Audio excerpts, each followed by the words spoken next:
Let's get ready for game number 1. Look at the bodies, it's a graveyard down here. Can he get the double? Yes, he does. Going for the triple kill to kick off the ALGS playoffs in London. He's going to be hitting some big Oh shots. my goodness, the damage. The Braver shot finally landing. Guard is going to win this game. Ascend will pick up the win. Oh, he's playing a ball. He punches him. Are you kidding me? He's on main. It should work out. Peekaboo. Let's go with the Braver. He's going to go in and finish off the damage as well. Setting a world record. 23 kills. $1 million is on the line today. It is a shootout I'm gonna move forward. to become the champions here in London. Hurry! You want the money? You get the damage here. It's good. TSM up in the skies. House goes down from the heavens. London belongs to TSM.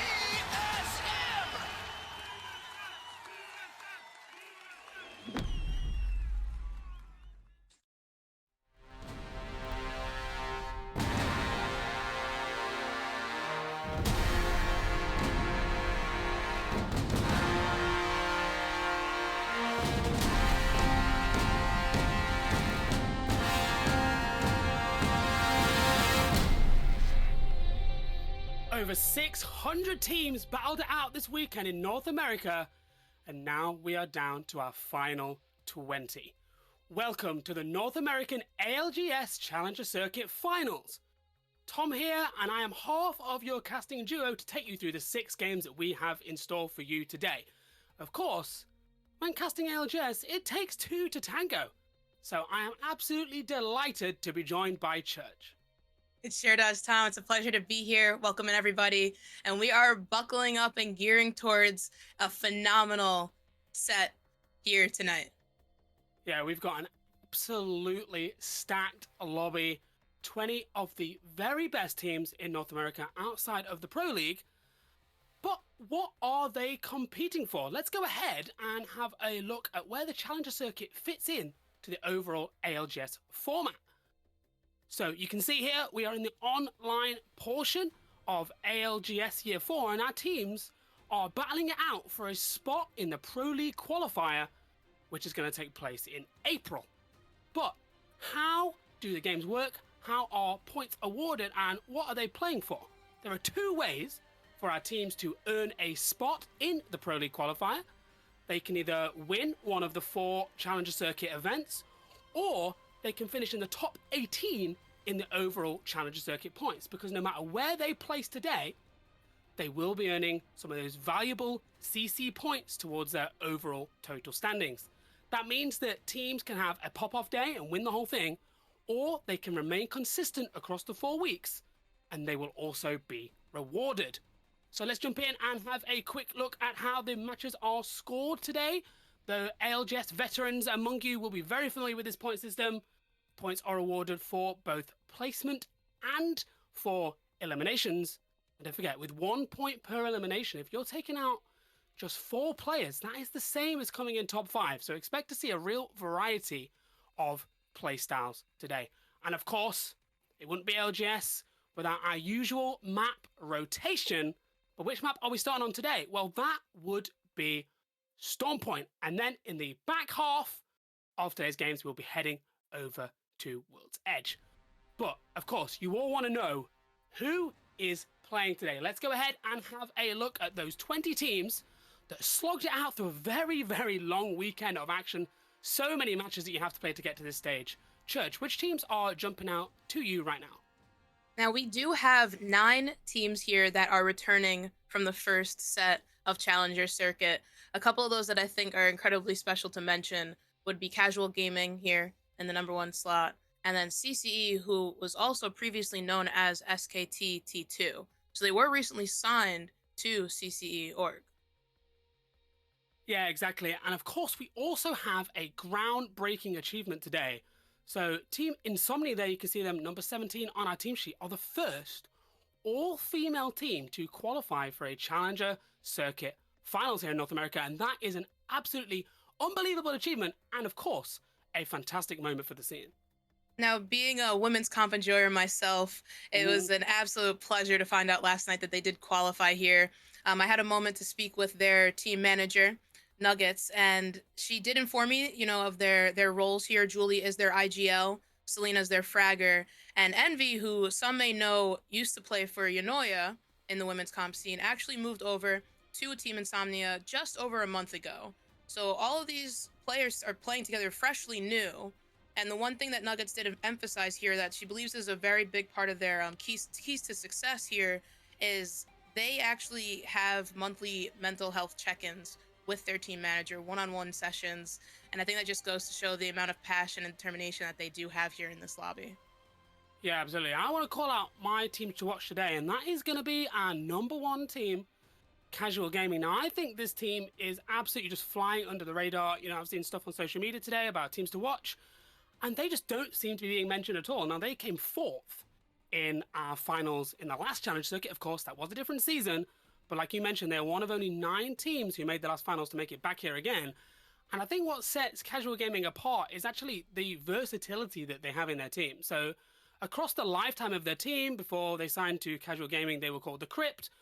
All 3 of the players on that team have actually taken up basically all 3 of the common roles that we see in competitive Apex. They've all had their share of IGLing, they've all anchored, they've all fragged, and that gives them amazing, flexible abilities when it comes to adapting to the situations. And of course, that is so much more important in Season 20 with the new Evo changes, with the Legend perks, and all the new variables that teams have to contend with. But Church, which is your team to watch for today's games? So my team to watch is definitely a familiar face to the competitive scene. That's going to be LC, whose IGL is Vaxlon. I had the pleasure of speaking to him earlier today as well, and he did go on to mention that going the Challenger Circuit route has not only been rewarding for his journey in IGLing, but also in the mental fortitude that him and his teammates have now developed over this course of time.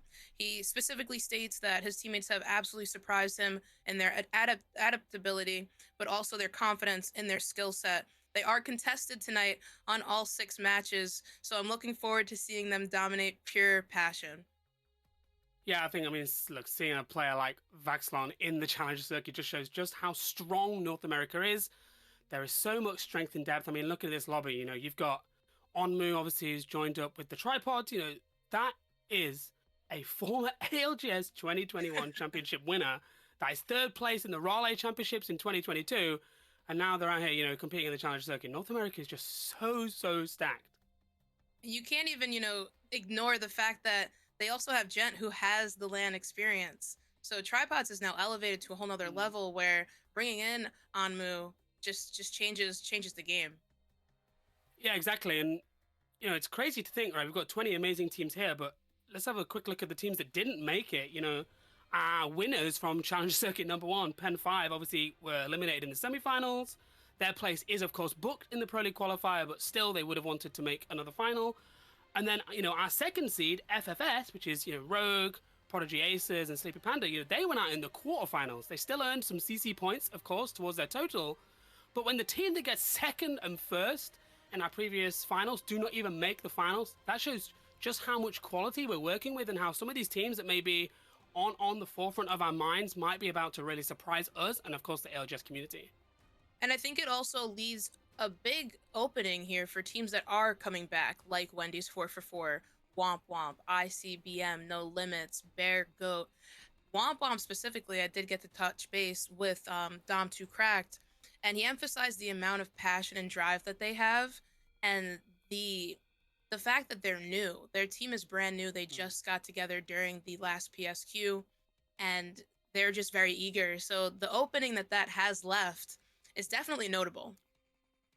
Yeah, exactly. You've just got quality wherever you look in this lobby. Even teams like Jorg von Strangled, what a name, try and saying that 3 times. Z Davis, right, has been one of those, OG players. Some people say the Z stands for zone. I think the Z stands for Zote, which is my abbreviation of Go. James Fairless, Golden, experienced players. And they're a team, again, that hasn't been on the forefront of people's minds. There's just so much quality in these in this lobby with every single team. And I think it's going to be incredibly close. And of course, we have the extra, we haven't even mentioned it yet, we have the extra factor that none of these teams have played a Challenger Circuit Finals since all of those Season 20 changes that we came into the game. So, Yeah, That everybody's is entering the definitely unknown. something to keep in mind. Yeah, That's yeah, definitely something exactly, to keep in mind. exactly. A lot of changes as we have seen in Pro League this past weekend, alongside all of the matches that we went through for Challenger Circuit to get to this point tonight. Tom, how are you feeling? Do you know what? The number one thing I want to take away from these games today is I want to understand what the team name Wendy's 4-for-4 is, because I think I'm too British to get it. Like, Oh, you've never experienced Yeah. a 4-for-4? no, what is a 4 Oh my for 4? I goodness. thought a 4x4 was a car. Is it close or what? Are we different? A 4-for-4 is a lovely combo deal from Wendy's where you get a little bit of everything that you have come to know and love. For me, I tend to switch up the drink with a Frosty, and I do have the pleasure of sharing that I most definitely got myself a 4-for-4 for lunch today.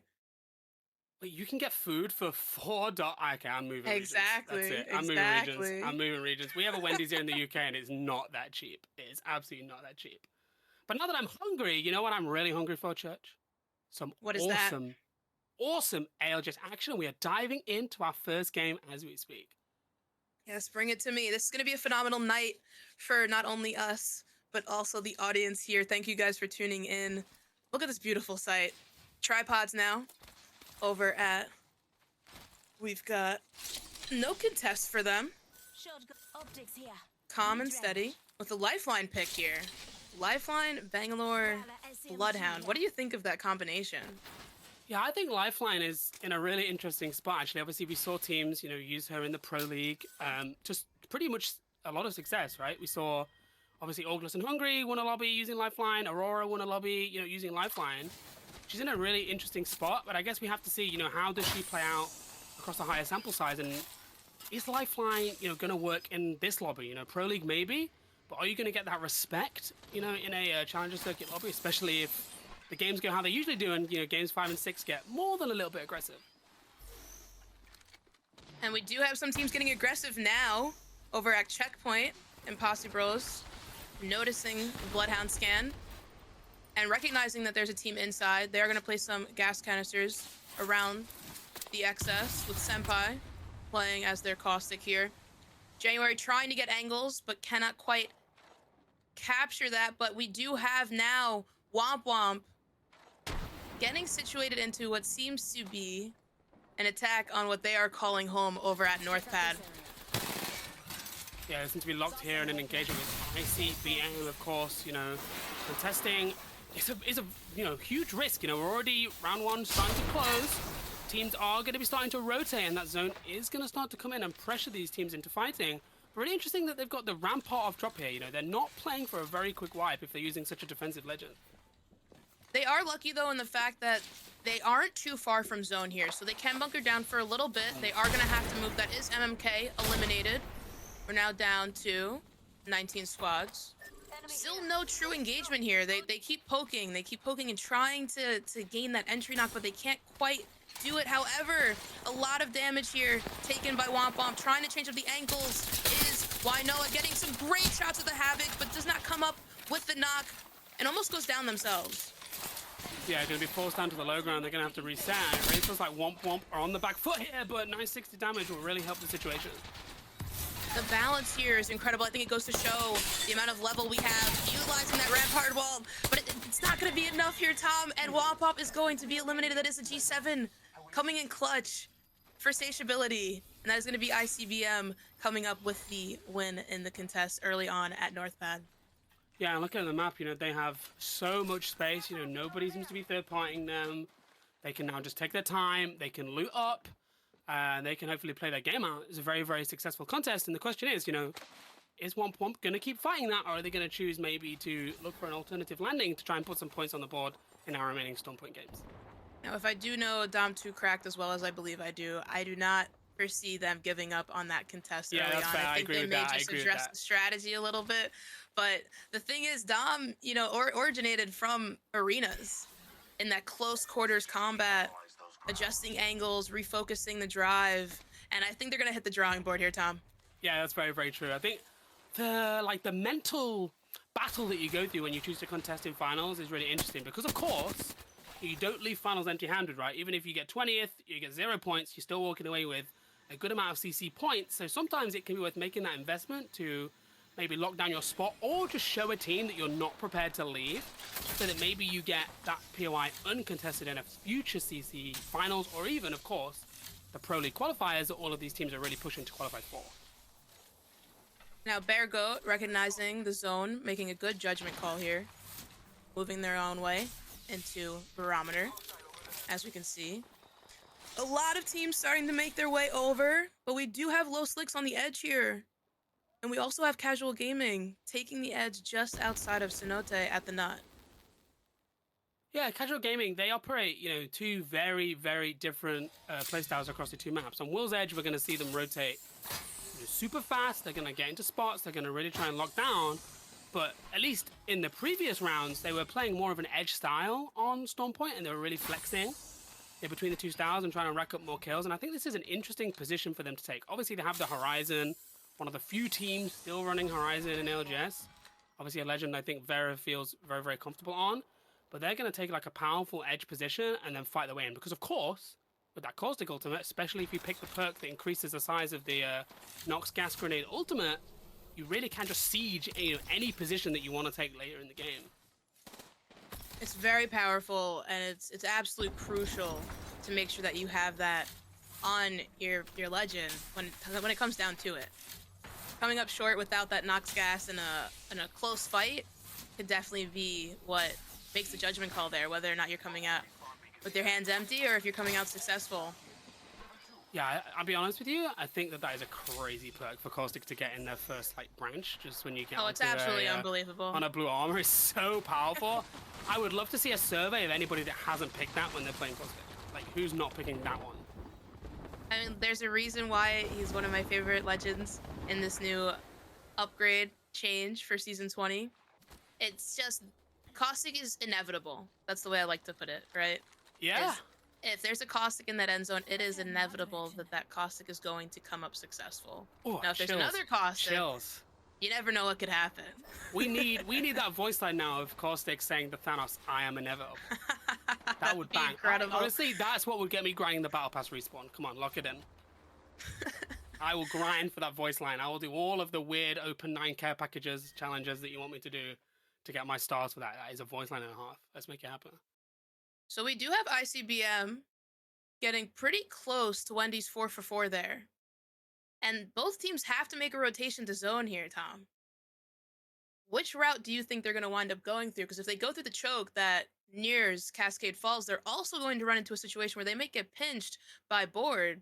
But if they rotate through checkpoint, it seems that their rotation is quite clear. Yeah, so, choosing to head to checkpoint obviously does also give you the opportunity to scan, either or both of our information gathering tools. You could scan on the ring console, you could find the next ring, you could scan the server beacon, you could locate where everybody else is on the map. You could do both and have literally all the information that you could possibly ever want, depending on what legend combinations you're running. If you're running a Caustic Bloodhound, then you can access both of those tools. And it seems like the teams are going to give each other a nod, and they are going to head different ways. And it'll be interesting to see if either of those teams do head to checkpoint to pick up that information. Because let's be honest, that information is a real game changer, and one of the most powerful things about playing on the edge in this current meta is, if you have a Caustic on your team and you can spot a building in zone that nobody has, played yet, or a building maybe that only has a duo in it or something, you can just make your way there and just slam them with the gas. It's so easy to clear someone out of a room with a Caustic. It's like if you eat too much garlic at the family pie, everyone's just going to be straight out of there. Just clearing rooms at family parties. And that is what Caustic definitely does best. Yeah. Caustic's definitely the guy when he heads to the buffet, everyone just rolls their eyes and goes, okay, I'll wait. So before we did believe that Wendy's 4 for 4 was going to go a different direction, however, it seems that ICBM did rotate this direction. However, we do have Morbid trying to get what I believe is going to be the player beacon scan here. And not only increase the Evo, but also gain that information that is definitely needed in terms of deciding where to position themselves next.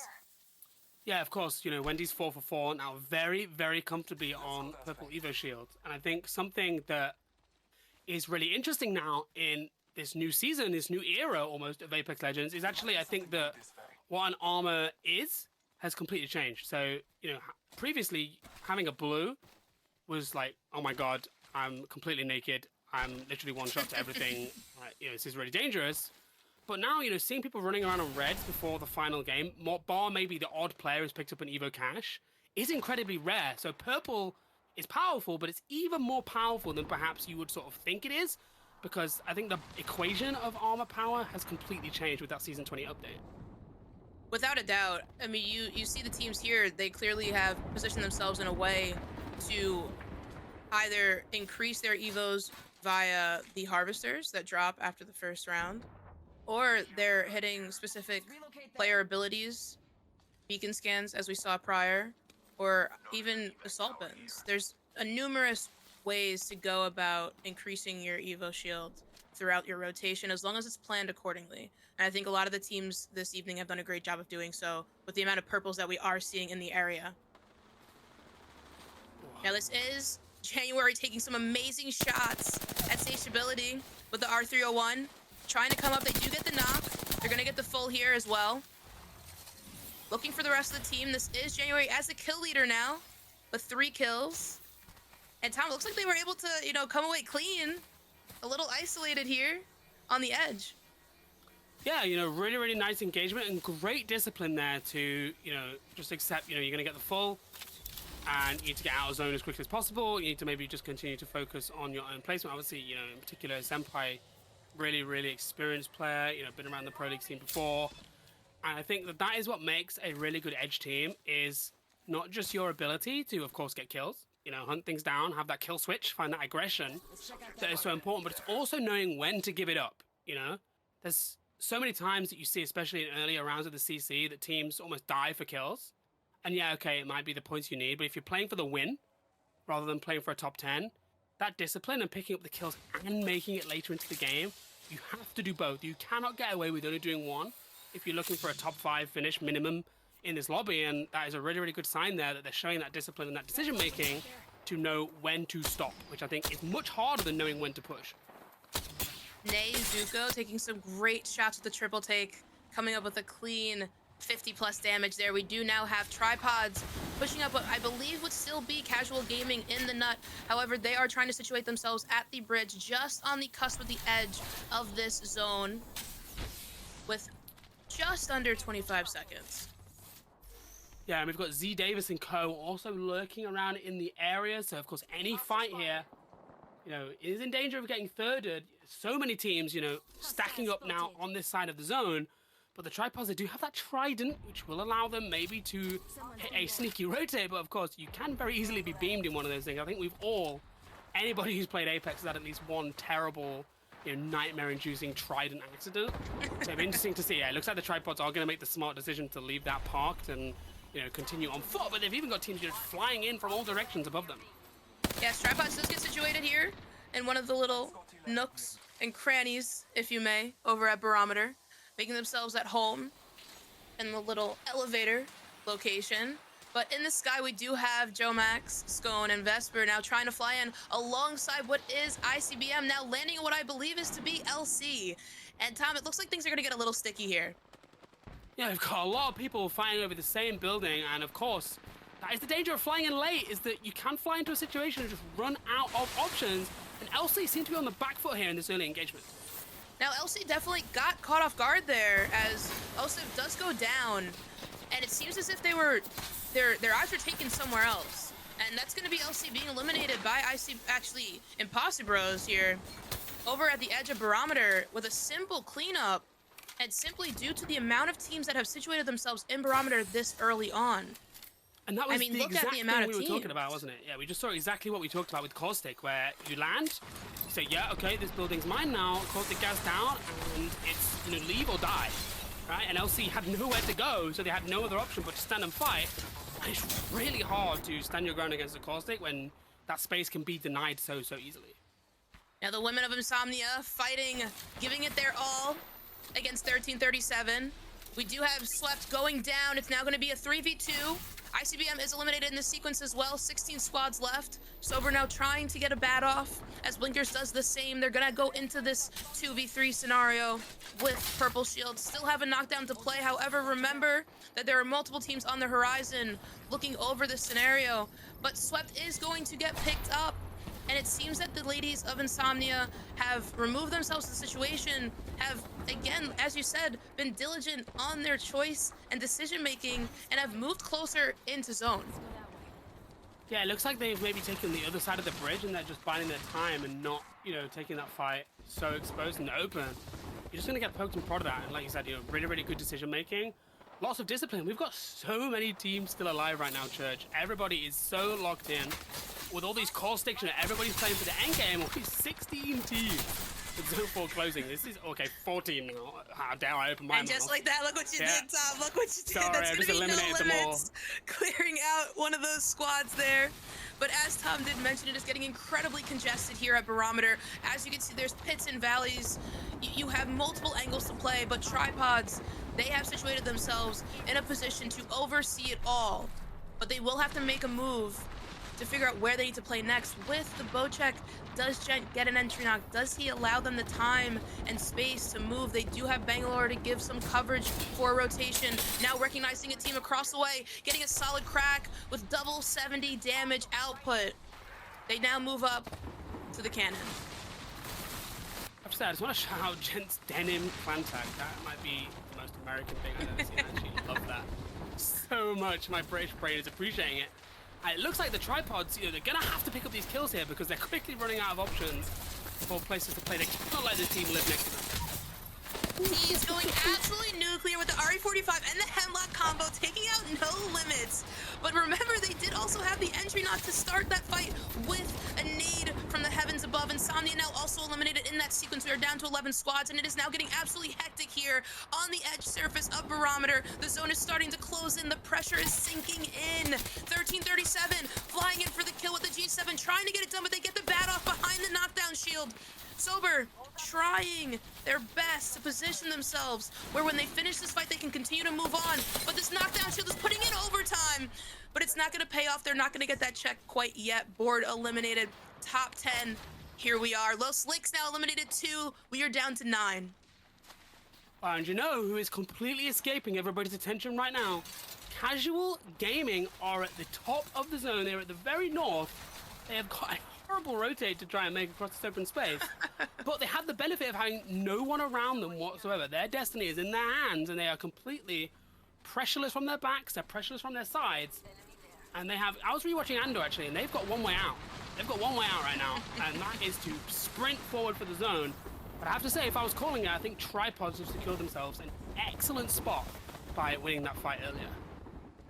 They did. They did, in fact, get themails a very comfortable position, but we do now have Casual Gaming applying pressure to try, getting some entry damage here, taking out Vesper. Joe Max going down slowly but surely, taking in that gas damage, trying to do their best, but Dig Vibes flying in. Just going now, the lone soldier of Try. Going to try and clutch up here, like the name says. Almost gets the knock, but cannot pull it off. That is going to be Casual Gaming taking them out, leaving us with some nasty work with those. Just a few squads left, but I do want to make mention of CCE occupying the space below bridge. Imposter Bros recognize this, but they can't really do much, Tom, without taking way too much damage on the cross. Yeah, there's just so many teams alive. Everybody is focused on trying to get to zone. January just got absolutely eliminated. The sky is absolute carnage right now. And of course, we don't have anybody really in here playing Catalyst with maybe just one. We're not going to see several walls like we're used to. Very, very few Catalyst right now. And this is maybe the slight weakness of Caustic in a zone like this, is you don't really have any outside playability. The gas far more effective when you're inside a building. Yes, and that's definitely the one shortcoming of having Caustic, is it has to be the recognition of your positioning and knowing where you should be. Jen hitting a beautiful shot with that bow check, taking down Recon, but deciding to take it on in, holding their position, make sure they're healthy. Amu now popping a med kit. They're going to rejuvenate their spirit and their souls here, Tom. And, I mean, if I had to take a guess on who's going to be dominating this lobby right now in the late game for this final zone, I believe that Tripods is in a phenomenal position, but CG now pushing up on CCE under bridge. They thought they were okay and steady, getting a nice nade off, doing a couple of damage, but they're also now getting peeked from above, and they're in a very tough spot here, Tom. They break out Sheila, but Sheila comes out empty. And Casual Gaming now getting pressure applied by Tripods too. They said, we want to get intricated in this. Give us some KP. They have to be careful of the horizon as there are multiple teams still alive and ready for the kill. Dig taking a ton of damage here. Gonna have to pop it back. Cap also in the same situation, but they do have another team looking above, and Cap is gonna go down there on the side. Jet now also taking out Vera. Multiple members losing portions of their team. But CG now approaching CCE, trying to finish this job that was started by another squad. It's gonna be Cobra trying to fly up, and they're not gonna get out of dodge just yet. Now Casual Gaming sitting low, trying to heal up before they move up. And Tripods applying pressure on the other side of this catalyst wall that has been placed down so perfectly. That was a great play there by Casual Gaming. They identified, actually, I think our game might be over here, and they played for the points, and that has earned them a top 3 by making that swing, playing aggressive, and trying to pick up those kills. It looks like the Tripods are just going to clean up here all the other teams. It seems like a very easy cleanup for Gent Onmu indeed. I mean, you talk about housekeeping. They surveyed the area, they analyzed the zone, and they said it's time to get busy. Great positioning by Tripods here. Phenomenal job, well done. And I think that it just goes down to what we were talking about at the beginning here, Tom. It's positioning. They cleared out their backside. They understood who was coming up, who was in front of them. They analyzed the situation, the circumstances that they were placed in, and they approached and engaged while also holding that leash back, making sure that they didn't overextend, making sure they were positioned correctly, utilizing that catalyst wall to gain a breather, to reset and capitalize. Yeah, exactly. And I think something that they did really well was they kind of, they handled all the different teams that were pressuring them all at the same time really well. They had a split focus. They all looked, at different teams. They held their space. They didn't tunnel vision on one particular thing. But just how many points did they just earn with that victory? Let's head and have a look at the overall standings to see just what the Tripods just did. Wow, 20 points. 20-point banger for the Tripods. And that has to be chock full of KP as well. Yeah, absolutely, of course. Bear Goat actually only 2 points behind. They also picked up a lot of KP in that game.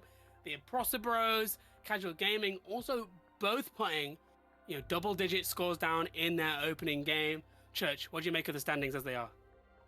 I think it goes to show the amount of fortitude these teams have. The amount of teams that were left alive going into Final Zone was absolutely miraculous, and I just cannot wait to see what is to come next. We will be back right after this break.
Welcome back, everybody. I hope you had a chance to catch your breath. The Tripods, they might have a new member, but they still have that fighting factor. They take an early lead here in the ALGS North American Challenger Circuit Finals. Church, when you win a game like that, when you play almost to perfection, really, what is it like then going into your second game? Are you confident, or are you feeling the pressure to keep the momentum going? I feel like in this scenario, specifically with it being Challenger Circuit and knowing that there's a lot of game left and there's a lot of strong competition here in this lobby specifically, you can't get too eager to say, okay, the job's finished. The job is quite literally not done until we are in that final match and we find out who is the champion for the second series. So I think there's a lot of game left, and I think that if anybody would understand that, it would be Tripods. Yeah, of course, they've added so much experience to their roster. Picking up Onmu seems like a fantastic fit. And the Lifeline pick, right? We saw obviously using the Lifeline res, in a very hectic end circle. I think the two things maybe with Lifeline that don't get talked about very much is how quickly that drone heals you. Like, that is some absolutely, mega fast healing. But also, the care package, sure, you've got the perk that gives you the care package weapon, but actually the care package, really be like Newcastle Rampart style, right? You could just place cover basically I was wherever you gonna want. say, I mean, dropping that care package down in an end zone like that is absolutely phenomenal. It's big time awareness, understanding that okay, we do have coverage on the east side of the zone, but what about the west side? Is it too open? Let's drop down a care package. I think it worked out brilliantly. Right, let's jump in, have another look at those standings, just check where everybody's at before we head into our second game. So, we're talking about Tripods, we're giving them all that attention, but of course, Bergo Az, who teams might remember from the last Challenger Circuit as Roller Brains, team has changed names, so that is the same team. They came 8th in the last Challenger Circuit Finals. They're right close behind, actually. They didn't win the game, but they picked up a lot of KP to be just 2 points behind Tripods who pick up the win. You took the words right out of my mouth. Going from an ending 8th time position in the first CC to now performing so effortlessly in the first match for the second set is, I think, something that needs to be attested to. 18 points in second when going out a little bit earlier. I mean, that's a lot of KP, Tom.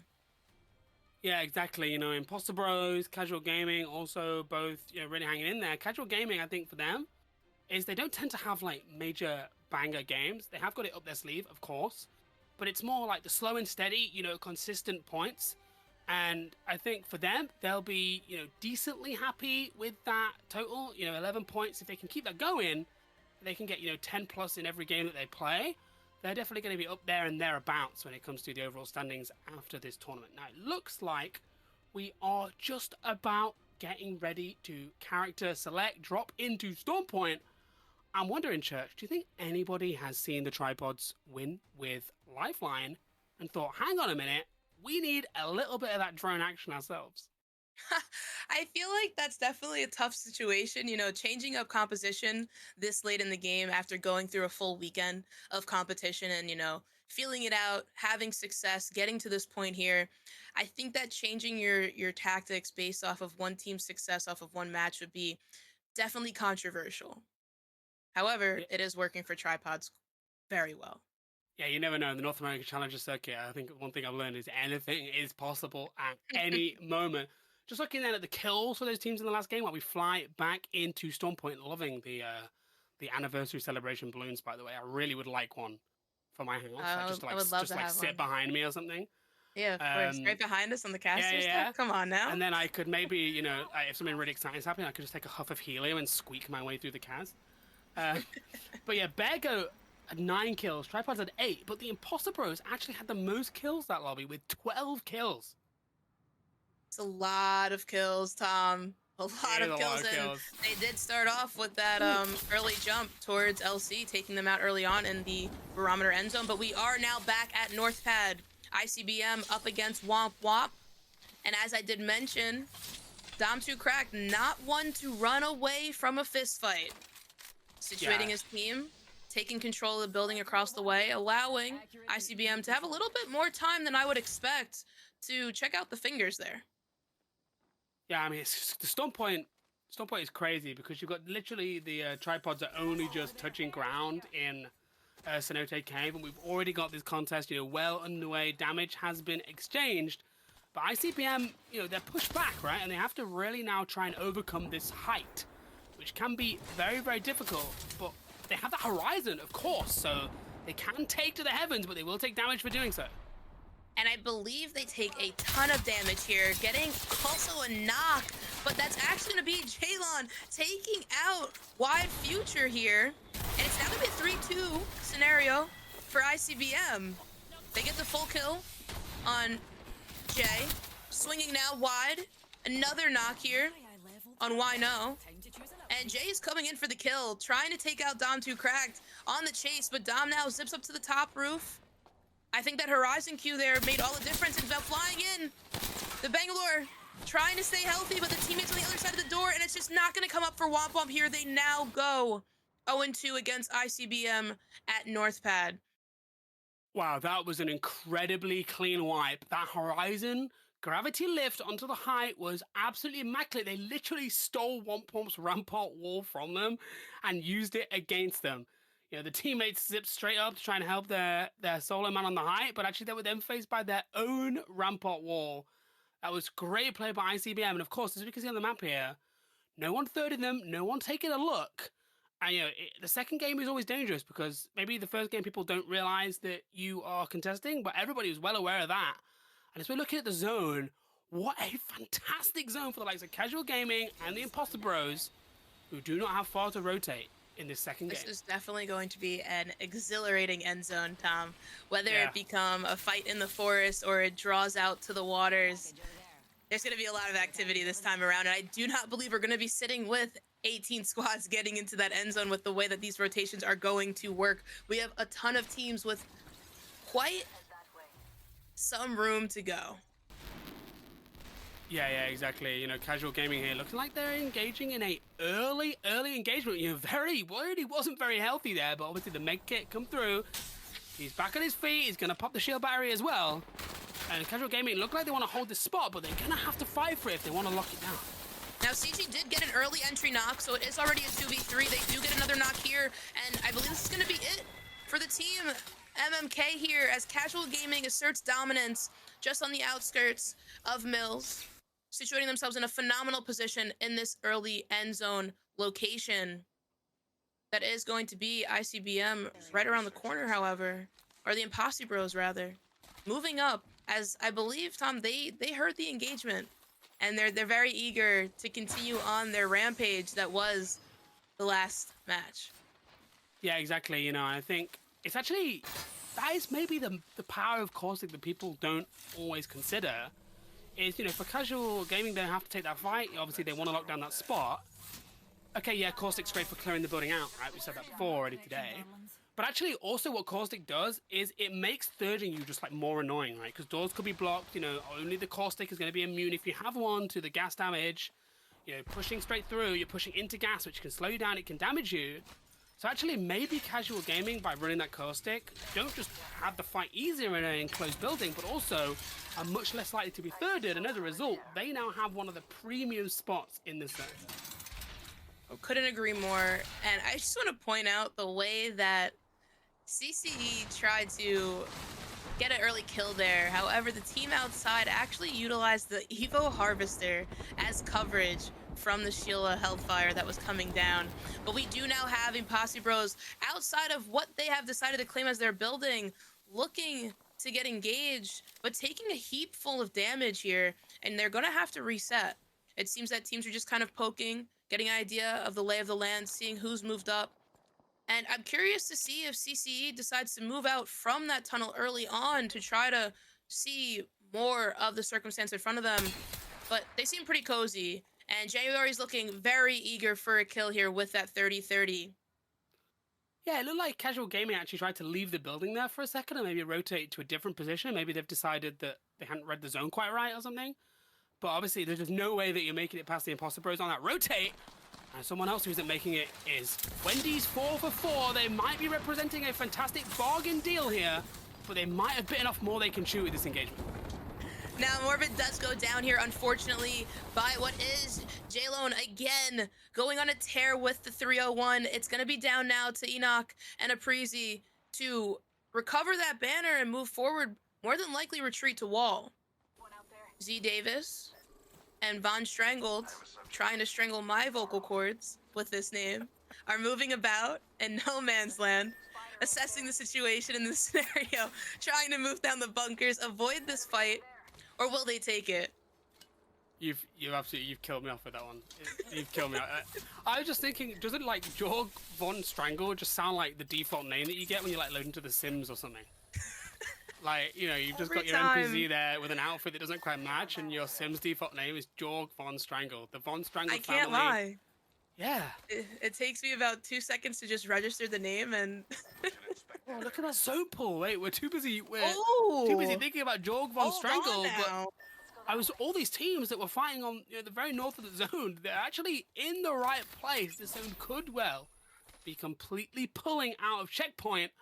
And that is why we're seeing a queue of people trying to rotate through down beast here.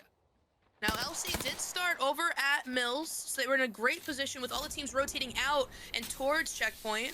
That this area completely cleared up for them. Now, they do have Bloodhound, Caustic, Bang, and it seems like somebody's trying to step up. They're going to take out Orsini here, getting an early knock and a full kill.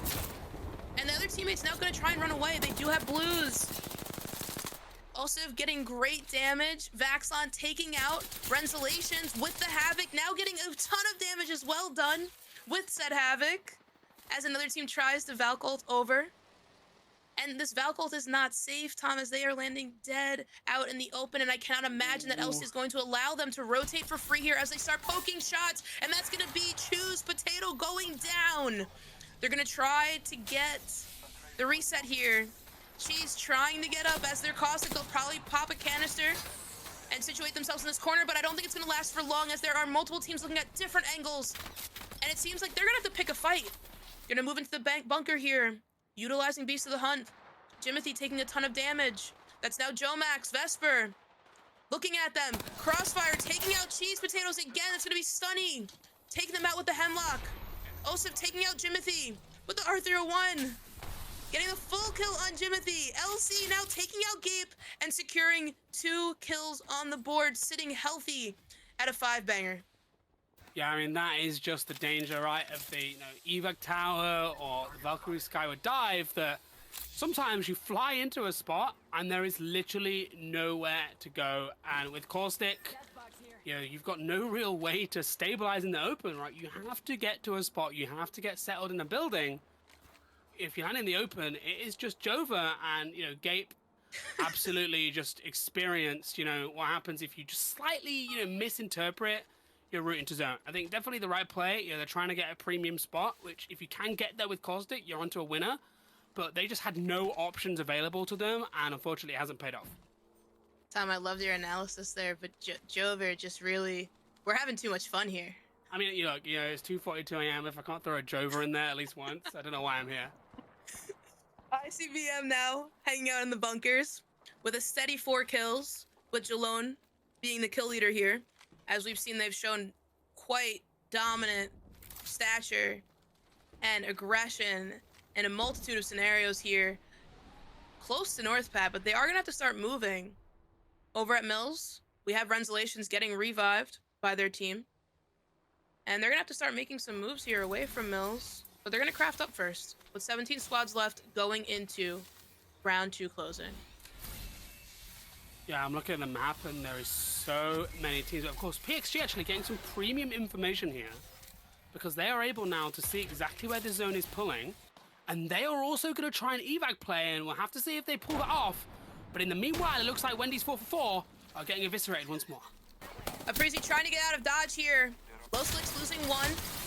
Now the question is, do they retreat to get that reset before zone pulls in? Does Aprizi get back far enough to try to pick up Enoch here? Low Slicks, though, I don't think Den Pride's going to allow them to rotate out of the zone. However, it seems that Aprizi is letting it rip, making sure that his presence is known. Tries to get the reset there, but cannot get it off. They are taking a ton of zone damage. Aprizi now flying out of the gates of zone with that heirloom, but it's not going to be enough. Wendy's 4-for-4, eliminated there. And Low Slicks now coming into a scenario where they are going to be third-partied, but was it soon enough? There's going to be 1337 flying in. They get a phenomenal entry knock here on Den Pride, flying in with Beast of the Hunt, a Bangalore ult to add on to it. Getting great shots with the Prowler, putting in some great work. Sober here. Rolling Thunder coming in very shortly.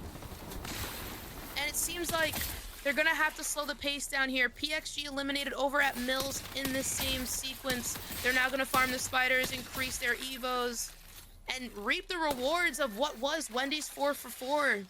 Talk about leftovers, Tom. Yeah, absolutely. You know, they obviously couldn't quite get those kills there, but they're going to take out their aggression on the spiders. I have a question, actually. Maybe a controller player can answer. I don't use controller. In that situation, would the spider, like, steal your aim assist? Now, Like, if you're I trying to aim also at the play player, mouse and yeah. keyboard, so I cannot It's answer just that because question. we're based, right? But, you know, some people have to play controller. Do the spiders steal your aim assist? Let me know, and in That's a 10 good minutes, I'll question. hopefully find out the answer. Now, one thing we did miss there is Tripods was eliminated quite early, going out in 15th, and we now have Casual Gaming fighting yet again for their territory, what they would like to call home. They started moving a little bit over. Slater now trying to climb through the window, recognizes that there's a thermite covering that entryway.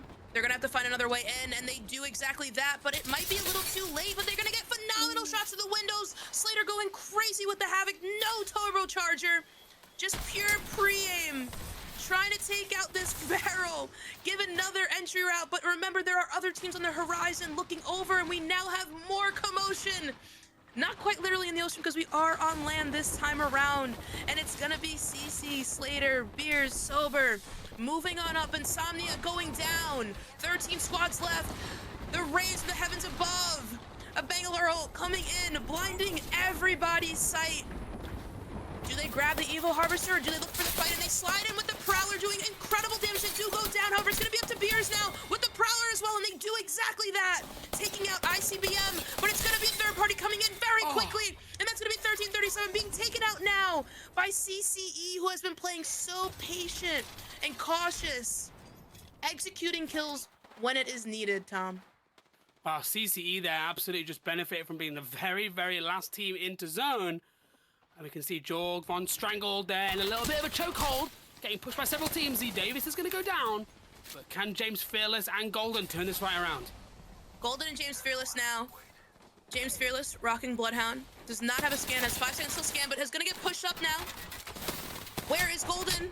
Fearless says, but they are rezzing their teammates. It's now going to be back to a 2v3. As they did trade the res, but what they don't understand is that CC is approaching on their backside, and I believe that if anybody's going to recognize this scenario, it's going to be Cap, as Cap is very observant on team awareness and where to play and how to move. Vesper does get the knock, though, on Fearless, taking them out completely. They're going to have to grab this banner, but I don't think it's going to be readily available, as there's also no other way to revive them unless they had a Moby, and it seems that that scan may just have given away what little cover they may have had.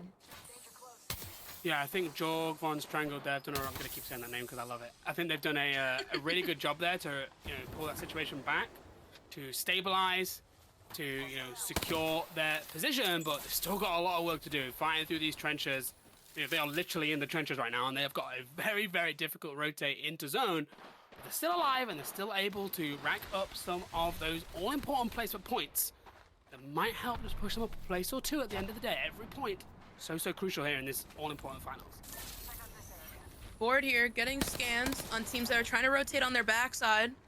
We do have Casual Gaming getting a knock in the kill feed, and it seems that Recon and company are going to take an evac tower from above the rooftops of Checkpoint across the valley.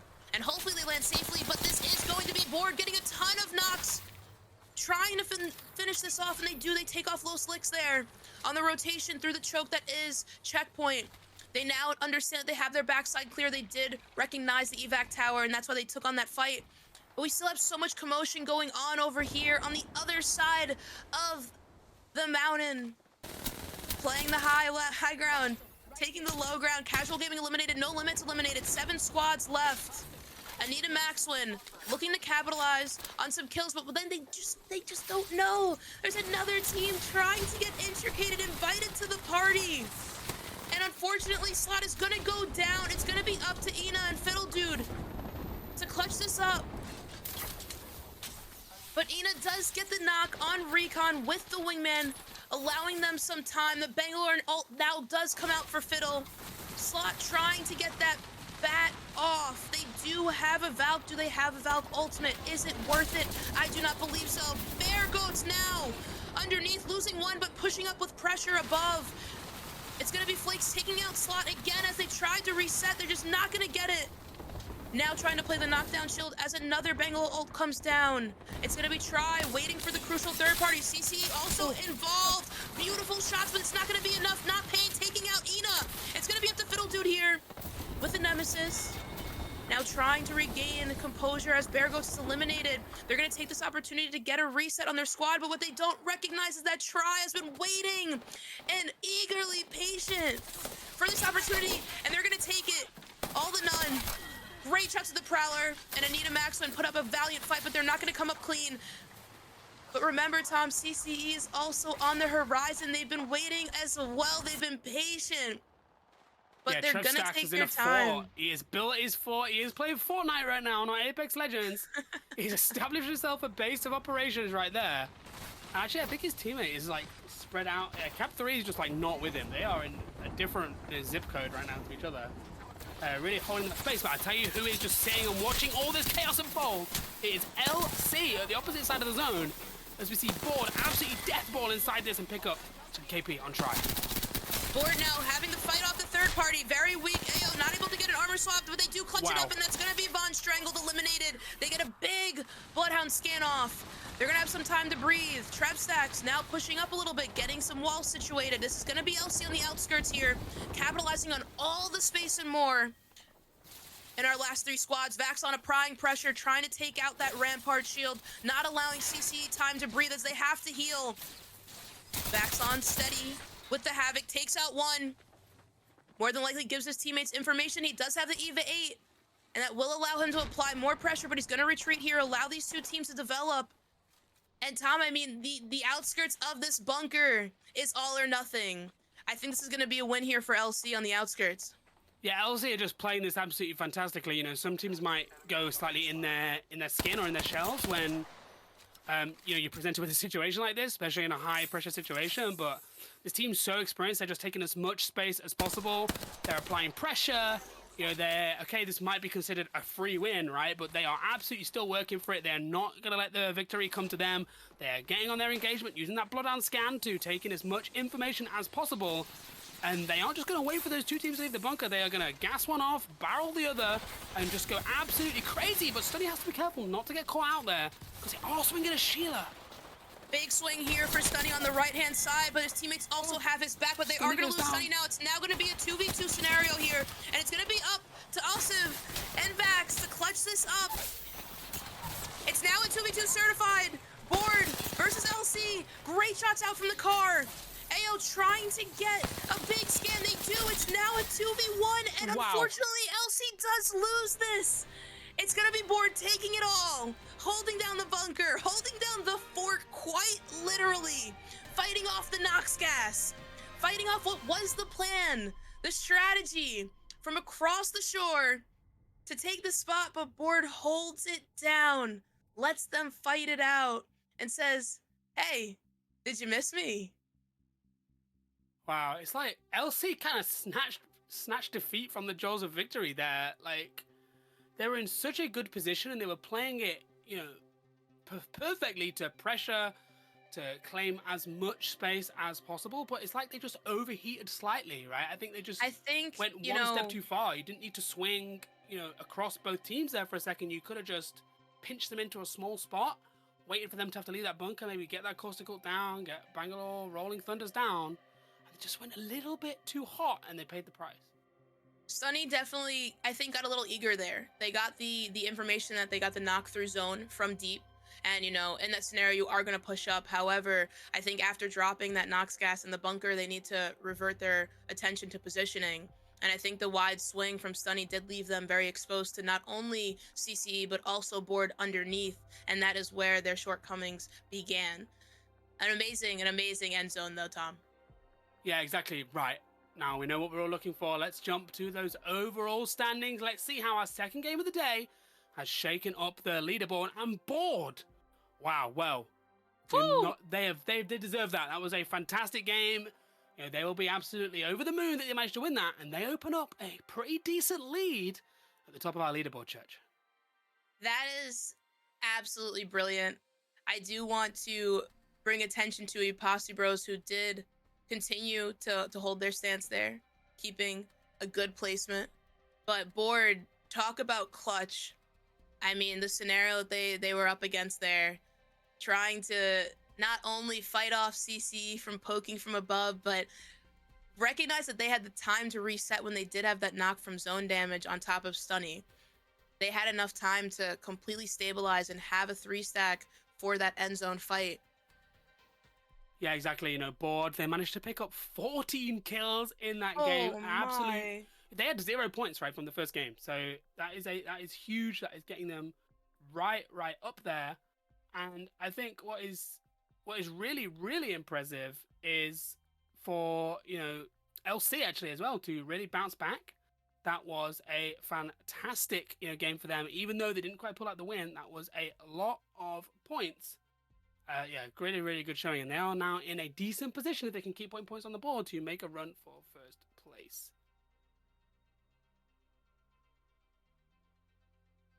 I will say that, you know, tripods going down early, I think opened up the floodgates for a lot of these teams. We did mention earlier on that do they get complacent here? And I think this goes to show exactly why in the coming matches, anything is possible.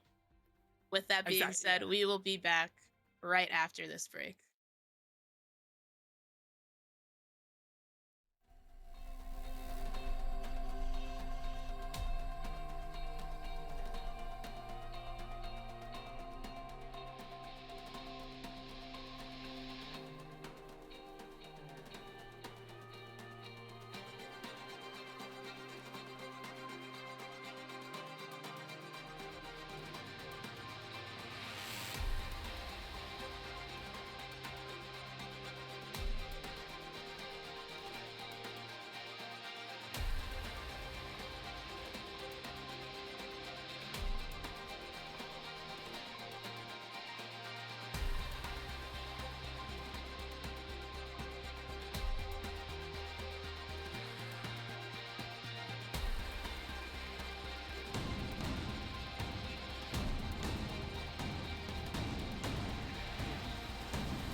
Welcome back to the ALGS Challenger Circuit Finals here in North America. I mean, we just witnessed, you know, one of the craziest games from start to finish. We start with a dramatic contest. We had one of the zone pulls of all time, especially if you were residing in Checkpoint, and then we saw an endgame that did not go the way that everybody expected. I mean, Church, can we top that in this next game? You know, that game just had it all.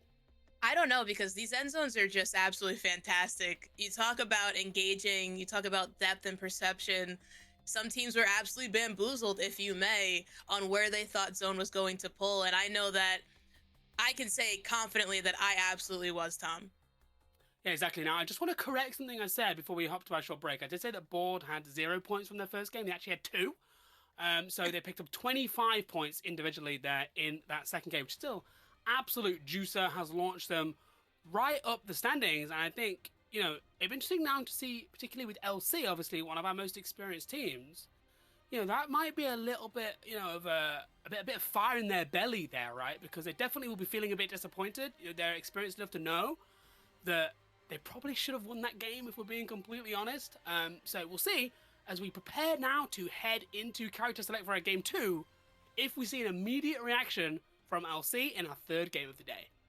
I think if there's any time for LC to get a little bit more aggressive here, it is going to be in this third match of World's Edge. I mean, Storm Point, rather, going into World's Edge. It's going to be their last opportunity, rotating from Mills to capitalize on some KP alongside placement.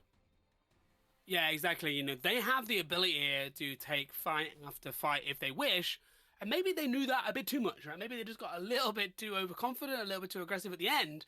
But certainly in that earlier mid-game, I would like to see LC really get on the front foot, right? Pick up those points, and then they have that comfortable cushion where they know they don't have to go too hard, right, in that final circle. They can relax, they don't have to worry. Maybe they were worried about picking up all of the kills in that situation, right? They wanted the maximum amount of points. If you've given yourself a really good cushion, which to be fair in that game, they had picked up a decent amount of points already, that, you then can just chill and you can accept, okay, we might lose a couple of kills, but we are going to secure first place and the 12 placement points that brings towards your total. Yes, and we do also have Bear, Goat, and Tripods now sitting at a healthy second and third place at 22 points apiece. I'm curious to see how this round goes for Tripods, because if they go out as early as they did in the previous match, it's going to open the gates for Bears. But Yeah, ICBM exactly. now at North Pad again for this contest against Womp Womp, taking the height, looking around, trying to see if they are in the area. And they sure are, but it seems like they're going to take a slightly slower approach here. And over at Checkpoint, we do have MMK, also in a contestable situation. And it seems that teams are playing it out a little bit slower, but however, they did get an entry knock already. Apparently, we missed a little bit here, and they're applying pressure. Dog from Clifford, aka Clifford the dog, recognizing the situation. Crumpster taking out Wolves here. Now, if I had to take a guess, they're going to back up a little bit, but they are going to throw a couple of presents in the area beforehand. They also are covering the cross as Evo Harvesters now register online. And it seems that we are now getting busy over at North Pad with Womp Womp going against ICBM for their final stance here at Storm Point. ICBM falling apart a little bit quicker. Stationability going down, but Jalad clutching up with a turboed rampage, but it's gonna fall short. And Womp Womp gets their first win in the contest today at North Pad on Storm Point. That's gotta feel good, Tom. Yeah, I mean, I think that is worth so much more than just the 3 kill points that they've just earned. It is a mental win, right? You're heading into World's Edge.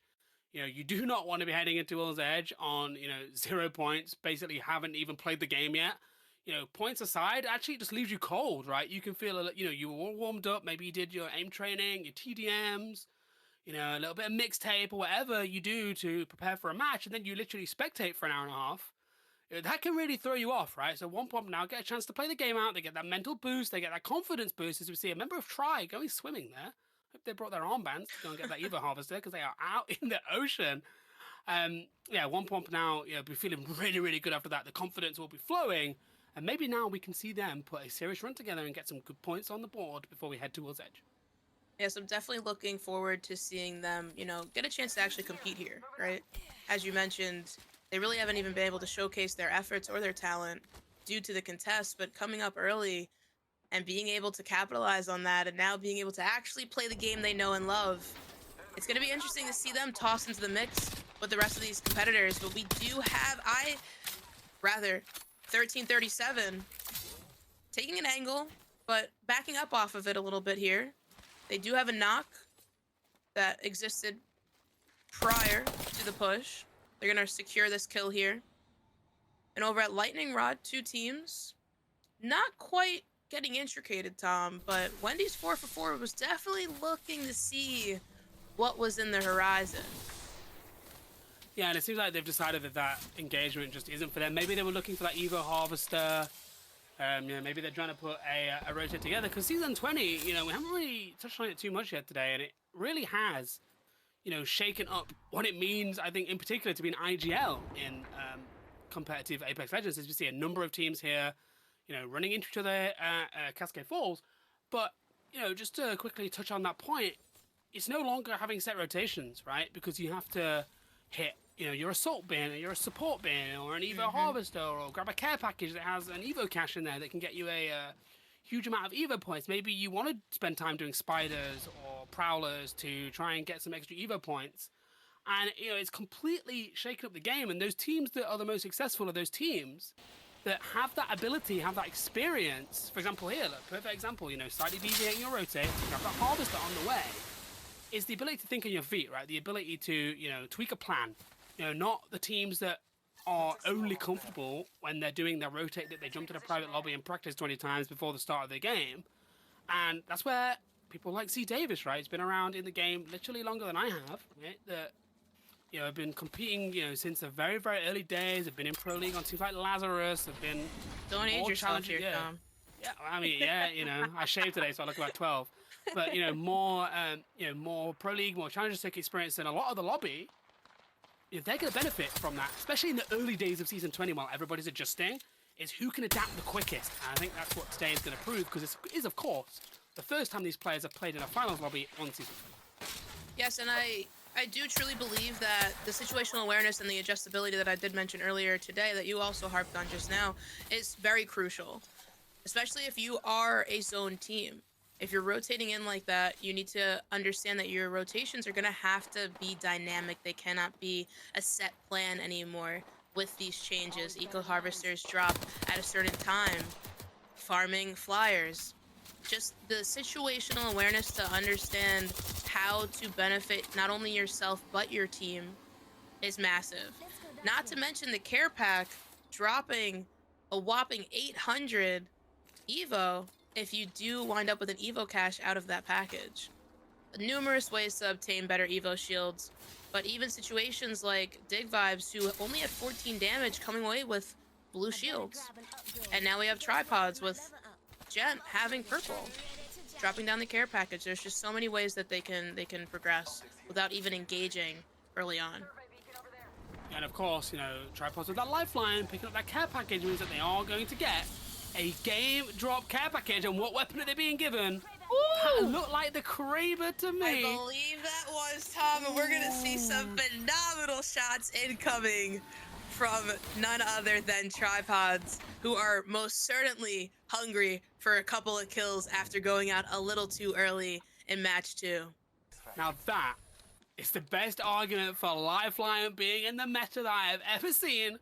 A free Kraber, you drop the package down, you take your Kraber, and then you drive off to go murder some of your fellow players. What a moment. I think actually even better, right, is people don't know you have the Kraber. People can scan the people can scan the packages if they've got a skirmisher character and say, oh yeah, okay, this team has a wingman, this team has an Eva. Nobody's scanning that one. Nobody knows it's there. And you can absolutely catch teams by surprise with such a good setup of care package weapons this season. Any weapon is going to be a benefit as Sober really starts to lay into the opposition here.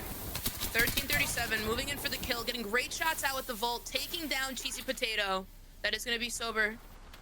Trying to angle out, reset, reposition. They're going to fly in now, regardless of the gas, and that is going to be Beers taking out Jimothy and evaporating Gabe from that triangle just outside of Python. I have to say, with all these caustics, I'd love to be a shareholder in Herver's producing medkits and syringes for the Outlands. Because you're absolutely making bank. There's so many times now where even if you wipe a team cleanly, you are gonna, take down 3, 4, 5 little bars of HP at the minimum with all that gas. That might actually be another argument for Lifeline, right? Is that you do have that dock drone permanently in your pocket. and you aren't going to have to constantly be trying to pick up syringes and make it all the time after every single engagement with a caustic team.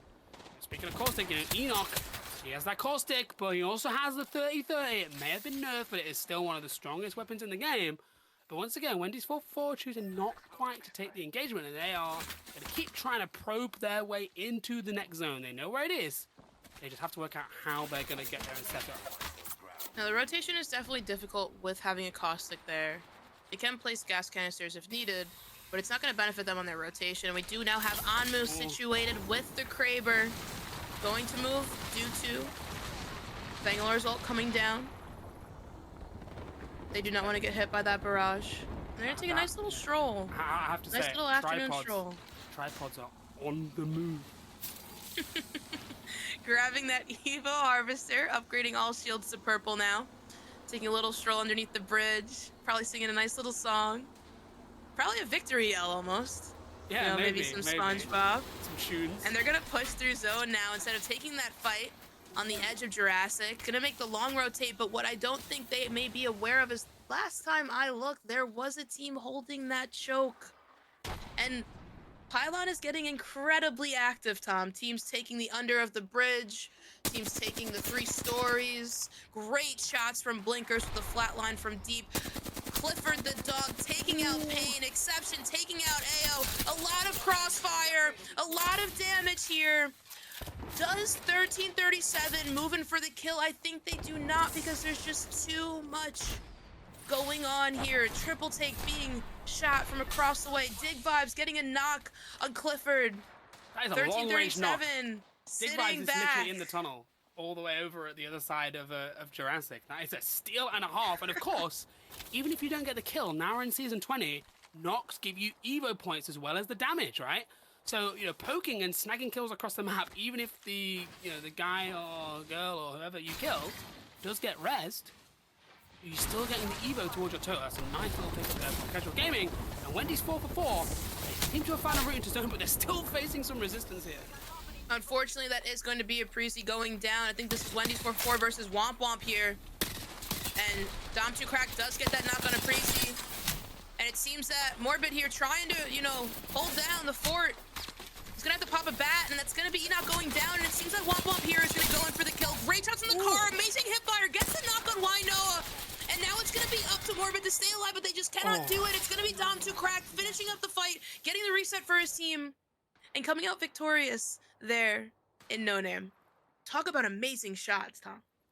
I mean, that was just an absolute masterclass from both sides in close range, fighting, knockdown play. And Womp Womp, look at them now. They're building a game. They have won their contest. They're doing exactly what we said they needed to do, and they're starting now to structure a game where they can put some decent points on the board. By my mind, I'm giving them at least 6 KP, right? So, we're already at 6 points, and now if they can make it to the end game, they could be putting down a pretty hefty total for that overall leaderboard and start to make their way from the very bottom where they reside right now. And that is Impossible Bros going out earlier, and that is the top 5 team here. So there's also some movement on the board that was not in play before, talking about Womp Womp being alive, let alone clearing out teams in the process. A lot of opportunity for Womp Womp to secure a ton of points here in this final match of Storm Point. We do have what's that coming over the hill? It might be a tripod. The hill looking to get active. Amu with Kraber in hand. Arcstars also prepared. CC is going to move over. That is going to be Jen going down on the cross by Julianic, which is going to be Julie from Insomnia, our all-women's team, holding down the space from deep. Not even a part of that fight. Holding the edge. And that's also going to be Deeds going down. It's just up to Anmu now with a Kraber and a Mozambique and a Prayer down here. Looking to recover banners, but I just don't think it's going to be possible as the women of Insomnia fly in. Try to capitalize on this space to call it home. Gonna look for a reset here with the Pylon down. Jen down. Taking an Arcstars along the way. They did select that upgrade, so they're gonna have nades at their disposal. But it's gonna be up to Julie to hold down the fort as their IGL. Getting fences down everywhere. Looking for a reset now, but they're not gonna be able to do it. They're gonna lose Envy here. So it's gonna be up to their Fragger and their IGL to hold things down in the little bunker, but we do have more activity just outside the outskirts of Jurassic. Bozone is going to be pulling in here. This is PXG trying to get different angles. This is going to be Womp Womp fighting yet again. Try eliminated, 1337 eliminated. Joe Max taken out by one of PXG. But it's going to be up to Orsini to hold down the fort. They've got the Prowler with just a little bit of health, and they're not going to take it. That's going to be Womp Womp getting more kills, Tom. More kills, and they have another third party now entering the factor. They get the ping with the Bangalore upgrade. They have the awareness of the scenario, but do they have enough time? That's going to be Anita Maxwin now eliminated. Womp Womp going to retreat back up on their heels just a touch. They are rather healthy. That is Vaxlon getting a knock with the EVA 8 in the kill feed, but this is going to be Von Strangled trying to strangle this choke here for Womp Womp, hoping to end their push. In this third final match, they need KP. They have no kills right now, and Tom, I don't believe they're leaving anytime soon. No, Joke Von Strangled here. I mean, that evac tower might be a little bit too ambitious for this current situation. They're like shooting fish in a barrel on Womp Womp. You know, they've racked up a lot of points. Oh, they are going to take it. Can they get away with it? This would be one of the rotates of all time. Damage is going to come down. And of course, Womp Womp are on triple red shield, so they do have that health advantage over a lot of other teams in the lobby. But the question is now, where are they going to be able to land as they take to the skies? All three of them have made it. They are flying into zone. We can see the red trails just there in front of you. They're going to land, but can Womp Womp get stabilized? Someone else who did stabilize is Insomnia Church. They've got all of their members back up. They have a wingman in hand, and they are working their way into the zone as things heat up here. Listen, they don't call it a comeback for nothing. They did take their time to reset in that bunker. Wow. We do have Casual Gaming doing Apex the Legends in most 2024, everybody. Welcome to the LGS. gas canisters, and Barrel clearly it's working time. out for them. That is going to be Trev Stacks from CCE taking out Envy. And Selena also being eliminated fully. It's going to be just up to Julie here to recoup. If I had to imagine correctly, she's going to try to just stay alive here, pick up KP on the side. Oh, nice shots. Great shots out with the Hemlock, trying to get that knock, but not going to get it. It's now going to be Golden there, running away for their lives with Z Davis. That is going to be Von Strangle trying to stay alive. Julie does have a phenomenal angle on their backside, but I don't know if she's going to get the time to pull up. Insomnia eliminated. That is going to be Von Stranglehold getting eliminated by Bear Goat. It happened so fast with that Volt, Tom. Wow, Womp Womp, right, are still alive. So what a fantastic play to take that evac and get out, because maybe they predicted that that rotate that, you know, George Von Strangle just had to take would be impossible with so many teams able to survive and pile on and look at the open space. You can see Dempride here, you know, fighting for his life. If there's a movement tech, he's going to pull it out in this situation. Dancing on their tippy toes, somehow able to stabilize, but Hold not your breath, really, everybody. because will they he be noticed? cannot heal. If they Jurassic pop this Park. bat, there it is, the Bloodhound scan comes out. No It's going to fun, be party difficult. poopers. We do have Amu situated, though, in the middle of Pylon with that Kraber, getting scanned on the Bloodhound ult, which I believe is coming from LC, who is just across the way. And it's going to be an X-100 Thieves Warfare incoming, potentially, Tom. A little reunion, if you may. Personally, if I'm on me, I'm going to craft the banners. You know, easy peasy, right? You can see the crafter right there in zone. I'm sure everybody will let him get his teammates back in the game. Yeah, jokes aside, you know, who's better to rat than on me? Experience is so important. But, of course, oh, a nice shot there with the Kraber. And he will get the knock. Can he get the second? He does have the nades, and the zone is moving in. Onmu might be about to turn this game around for the tripod team.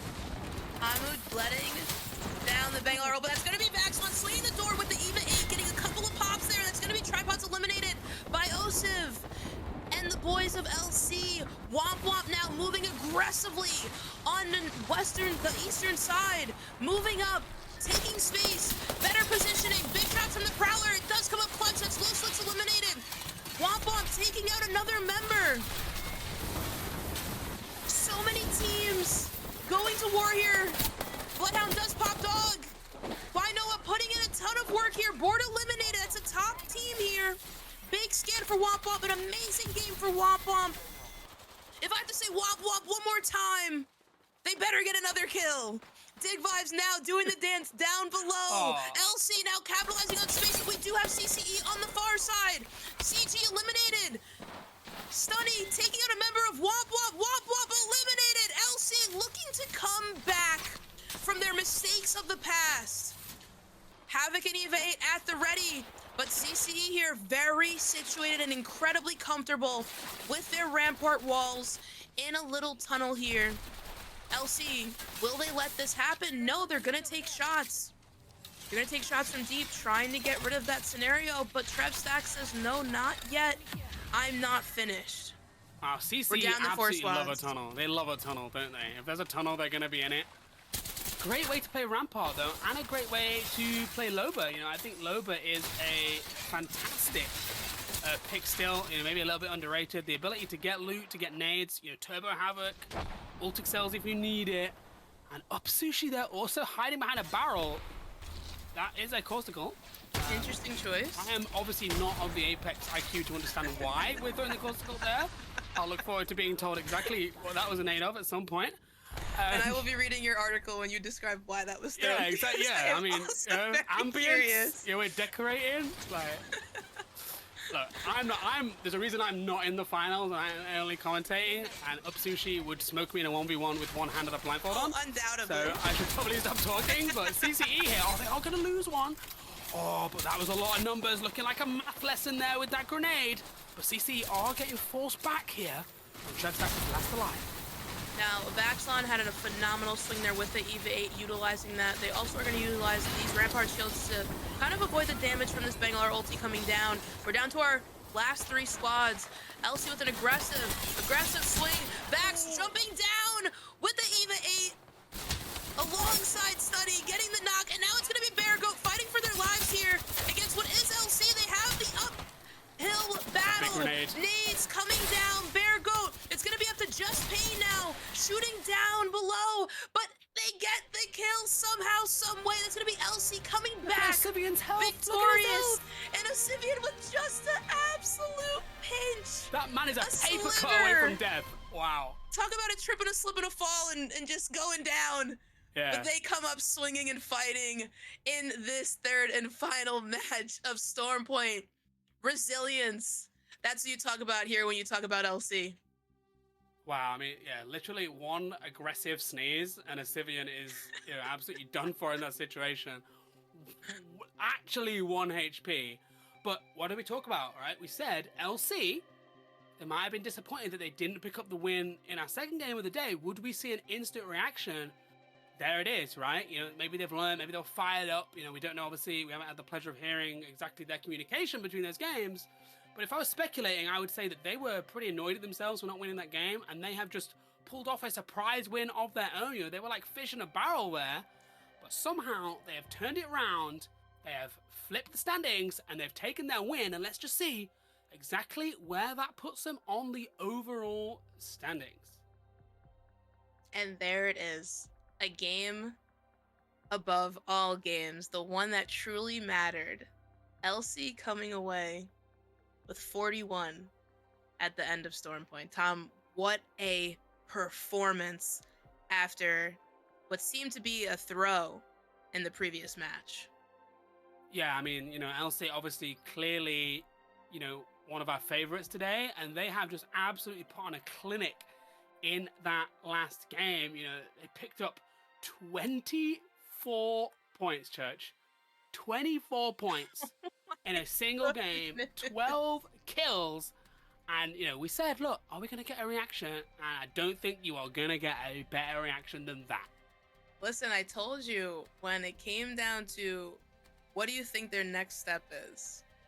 Knowing Vaxlon and knowing the confidence that he stated prior to this finals matchup in his teammates, there was just no way they were going to go out on Storm Point without a fight. And coming back, the aggressors, making the pushes that they needed to, swinging when it was clear as day that they should do it now and not later. That's how you come up victorious like this, Tom. Yeah, exactly. Now, Church, I don't know about you, but that was a game of all time, and I think I need a couple of minutes to catch my breath, stretch my legs, and grab a drink before we head on over to World's Edge. So don't go anywhere, and we'll be back in just a couple of minutes' time.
Welcome back to the ALGS Challenger Circuit Finals here in North America.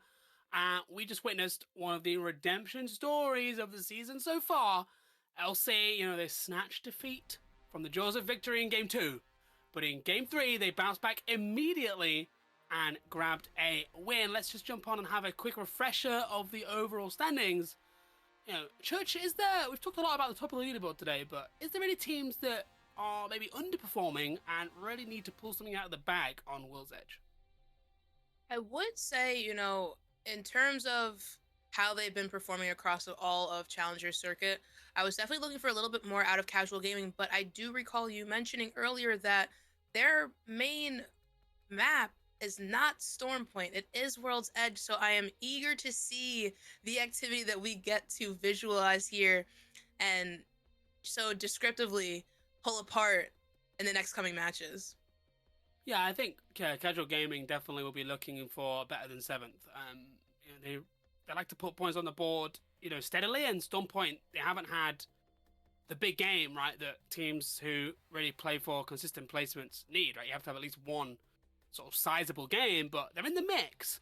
A team I'm looking at maybe to do a little bit better is, Jorg von Strangle, and I'm not just saying that because I want to say the name again, but I think with the resources that they have on their team, with the experience that they have, Inzi Davis, with James Fearless, Amazing Fragger, Golden, all those players have been in and around the Pro League for multiple splits. I think you'd hope that on World's Edge, a map they will be more familiar with just because it's been in the game for literally forever, that maybe they can get a big game down and start to put some points down, because I think they are going to want to be pushing the top 5 instead of pushing the top 10. So let's see now. World's Edge. It's our first World's Edge game in the ALGS Challenger Circuit Finals in North America. Since Season 20 came into the game, are we going to see any different legend choices? Yes, we will, because I'm seeing Dig vibes on the Crypto. A lot of changes here. Dig vibes on the Crypto honestly gives me the heebie-jeebies, I have to say, because if there is one person that I do not want to run into on Crypto, it is going to be Dig. I mean, everybody calls him the e-toddler, right? Maybe he just uses his iPad, to be comfortable while he eats his dinner. He's going to kill me. He's going to kill me. I'm already getting the DM. No, I'll set a 10-minute timer for you to get flamed. Goodness. Sorry, he really won't be digging. He really won't be digging that comment. But we're going to head in here now to... I'm getting fired. We're going to be heading in now to World's Edge. And I am really excited to see, how differently it plays, right? Because we're seeing so much Caustic. Obviously, we're watching Pro League all weekend. Watching, the build-up to these Challenger Circuit Finals, and Caustic is okay on Stormpoint, and we saw maybe more Caustic than I was expecting, I would say. But Caustic, with all these buildings and all these positions on World's Edge, is a completely different equation, and these endgames might be about to get a little bit stinky. Now, LC, although they are in the first place position right now, don't forget that Vax did make clear mention that he is very much aware of the fact that although they have stacks, they are still, in his eyes, contested. Now, Mod, a very big POI, and they do have some time, but we do have activity over at Lava Fisher now between Womp Womp and Wendy's 4for4. Two teams that are looking to claim more points on this leaderboard. Two teams that are hoping for more from one another. Does Wendy's 4for4 lock into this, or do they do a little bit more recon and say, you know what, this is not the best situation? Having a contest at Lava Fisher is very tricky, because not only do you have entryways from the back pass, but you have Countdown so cautiously close alongside Mirage, which is another angle that can be taken. But it seems that the fellas of Wendy's 4for4 are looking to get a little active here, Tom. Yeah, Lava Fisher can be a really difficult contest. I mean, we saw it look with LG and Skirt, obviously, for so many months leading into the start of our Pro League season here in ALGS Gear 4. And it looks like Wendy's 4for4 are realizing there is no one on Mirage right now. And, why not grab a Frosty and hit the disco ball? And I'm learning, right? I'm really getting into the Wendy's culture here. I'm trying my best. Are. You're gonna have to come across the pond so I'm coming for that US citizenship soon. Watch this space. And they're just gonna loot Mirage, take their time, get their loot up and try and have a big game. And Womp Womp will reset. They'll maybe grab that ring console, and both teams will play the game out. And I think that is a very diplomatic decision from both teams, and it allows them maybe both to have a chance of getting points on the board. Now, although we are still left with 20 squads, I do want to make mention of the fact that Insomnia has situated themselves in a very healthy position in this zone. They were able to get the insight from a scan, so they were also able to get their Evo shields up. And they do have a Watson, allowing them to get situated in that nook there within the choke in between No Name and Geyser. We do now have 1337 out on the outskirts of town, looking to get that Evo Harvester, but doesn't seem that they were able to grab it. They're going to sit with blue shields here. They're going to make their way towards Geyser, it seems, indicating that it is available. Fiddle Dude Slot and Ina trying to get some type of information, but seem to be getting comfy and cozy over here. Yeah, it's going to be interesting to see, just where teams set up for this zone, because it's pulling, Overlook-ish, No Name-ish, and there are limited spots, to play in this zone. There's a lot of open space, and of course, with so many teams running Caustic, you really do want to try and get into a position that you can bunker down, and that appears to be the difficulties that Casual Gaming are running into right now, because they rotate pretty quickly from Monument, and obviously they have the Crypto to, scan positions, and of course, if they want to, right, at this stage in the game, if they have their ultimates, they can force a position. There is nothing more deadly in Apex Legends than an EMP Caustical, wombo combo, where you are literally, everyone's least favorite landlord, just on the spot eviction of your premises. But the question is, can they find somewhere that they can do that and not get third-partied? And that might be difficult at this stage of the game. Now, currently over at Overlook, they definitely have the opportunity to do so because it's only those two teams, but we do have others starting to make their way from Climatizer as well. So it's either now or never for Dig Vibes and Casual Gaming in that scenario. We do have Morbid, Enoch, and Aprizi. Wendy's 4-4 still taking shots at what is the infamous sound of Womp Womp, making their way downtown, moving kind of fast. And people are passing, and they're trying to find a home now. I'm your biggest fan. Please never change. That was beautiful. Good for you, Tom. Wow. There's no point in me speaking anymore, is there? Because you've just won the words. That was the best sentence I think I've ever heard in the Just Challenge. Like I said, if I have to say Womp Womp 5 times fast, you're going to get a different side of me here, Tom. Yeah, I think if I'm saying Womp Womp as many times as you and someone's walking past my bedroom door, they're going to think, what is he doing at 3:30 in the morning that's going so badly wrong? For me to just repeatedly be saying Womp Womp all night here. But as we take a look back into Overlook, we can see Casual Gaming did find themselves a place to stay. They have managed to find a building to call home. And the question is now, have they called the zone right? Will this zone be pulling Casual Gaming? Did actually use to land Overlook for quite a few splits when they were on the crypt. They know Overlook zones very well. Slayer in particular, really, really confident in Overlook. But the question is, have they called the zone right? And if the zone does pull to them, are they in their premium spot? But a team that isn't quite yet in a premium spot is Bear Goat, and it looks like they are forced to take an early engagement here in this game. Bear Goat here trying to move up, potentially rotate through what is Fragment. But I did notice a member of Spawn Strangled holding the edge there. And I'm not sure if they were holding the edge or trying to get out of the way, but that is Ina finding Golden in the kill feed. And it seems that Bear Goat recognized the situation and decided to, make a path of their own. We do have LC now inside of the choke between Geyser and No Name, fighting off what seems to be Cheese Potato, Jimothy, and Sirius. Now, caustic traps are put down. We have canisters left. We have canisters right. And not an enemy in sight because everybody is holding cover. The longer this fight goes, I believe LC recognizes that their back is clear.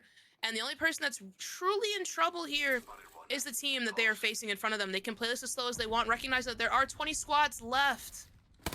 There's a lot of time. But not as much as they would hope for. Because anybody can roll up, and now it is Womp Womp fighting in the choke, the cut between what is Skyhook and the open space just outside of Countdown. Why not? Taking some angles here, dropping the Seer ulti. Haven't seen that in a while, but with Season 20 comes new compositions. Couple of canisters go down. And it seems that they were able to keep that team at bay, but LC now approached with a very tough situation. But it seems that Cheesy Potato did run into that circumstance that I did mention with the third party coming in. And that is Sunny going to be getting the knock on Jim at the end, the full kill. And Jomax going down the PXG outside of that cusp. And LC is now able to get stabilized. Julian Attic taking some phenomenal shots from far, getting a knock on Need Serious we're Help. not very healthy here. And now we have a third-party scenario because of that knock from deep. Trap Stacks now getting intricated from far, getting the full kill on Ina. And it's going to be Anita Waxman trying to stay alive. Slot here, clutching up with the hemlock, but getting sniped again from Trev Stacks from far, picking off kills with the Sentinel, which seems to be charged up. That was a great try. You know, with all due respect, Beers just got put on a t-shirt there in that 1v1. You know, great effort there, but it's just too much to take a fight at this stage. You know, so many teams, you know, trying to battle for a spot, trying to jostle, trying to poke. But there's so many teams around that the second you overexpose yourself, you are in a lot of danger, you know. We're not running Gibraltar, you know, we're not running these legends that can give you that free and easy reset. So a lot of teams may be teething problems, you know, we're not really used to having this many teams alive, you know. Who would think that scrims would ever, you know, we'd have 5 squads right now in scrims, right?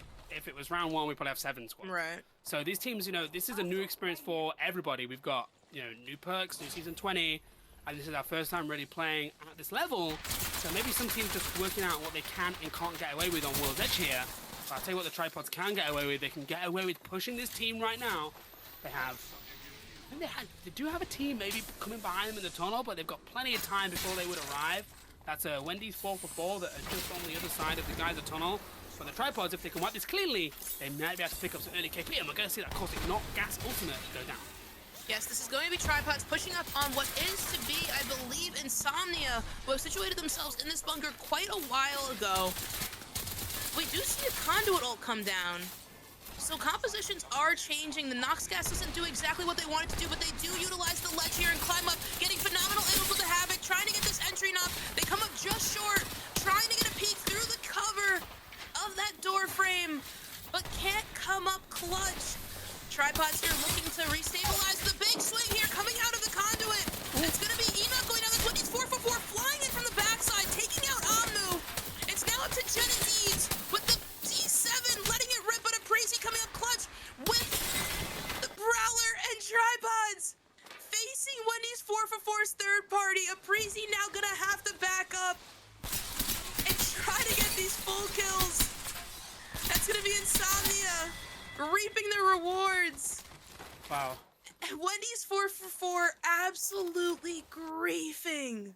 I mean, Tripods that was in the a choke. great use, wasn't it? It was a great use from Absolutely. Insomnia of the conduit ultimate, right? You know, the energy barricade, because it stalled the fight. Okay, maybe Insomnia didn't know, like we do. Obviously, they don't have the map. I hope that, you know, to see a team, you know, coming up behind them in the tunnel, but stalling the fight, you know, making things take as long as possible, is something that, okay, Caustic's good at. We talked about that, but Conduit is still really good at doing that as well. And Insomnia have really benefited from slowing the fight down and, you know, just frustrating Tripods. And that allowed Wendy's 4 for 4 to come in and finish the fight for them. And now the only team walking away from the situation with all of their teams still alive is Insomnia. Insomnia played that absolutely perfectly. You can't really make up a better execution of holding down that choke, especially a stairwell like that, placing the conduit ult so meticulously. You are absolutely right when you say that it gave them just enough time for Wendy's 4 for 4 to then do the dirty work for them. We do now have ICBM taking up one of these lovely cars. But the thing is, Tom, for me personally, I no longer enjoy seeing that gameplay because it takes just one caustic ult, one set of Nox gas to take out a whole car. Yeah, I mean, you know, everybody's picking that perk that expands the Nox Gas Grenade Ultimate's, you know, area of impact. So if you don't have a Watson, you just should not be in an RV for more than 5 seconds, like full stop. Right, like We do now have Womp dropping off the Nox gas as we speak, and that's gonna be Future taking out Von Strangled. Utilizing the Nox gas for the entry, but Womp Womp in a tough position. In between a rock and a hard place, trying to cross the street, but cannot get across. There's no cross guard. A Bangalore coming down. That's gonna be Dom2Crack trying to get the reset, but recognize there's just not enough time. They have to drop their own Bangalore ult. The zone is coming in. It's at the back of their feet, and they're gonna go down in that rotation. It is now going to be up to their last member standing, but that is LC holding the edge, trying to keep them out, and that is Womp Womp going down. In 15th, we're down to 14 squads now, with LC having to make a ginormous rotation to Overlook, where we already have CG, PXG, and a couple other teams healthy and stable and buildings they can call their own. And we also have a Creeper out on the floor, Tom, with Flakes taking out Trev Stacks, who was an absolute menace not too long ago from far away. Yeah, and all these teams now that, you know, opted for the no-name side of the zone now have a really, really big rotate to make, but even if you're in zone, you are exactly safe. Casual Gaming are getting sieged here, and they're going to need the Caustic and the Crypto combination to really delay this push. The question is, can these teams coexist? You know, one on the top floor, one on the bottom floor is certainly possible, but we are in the Challenger circuit, and people do not like to share.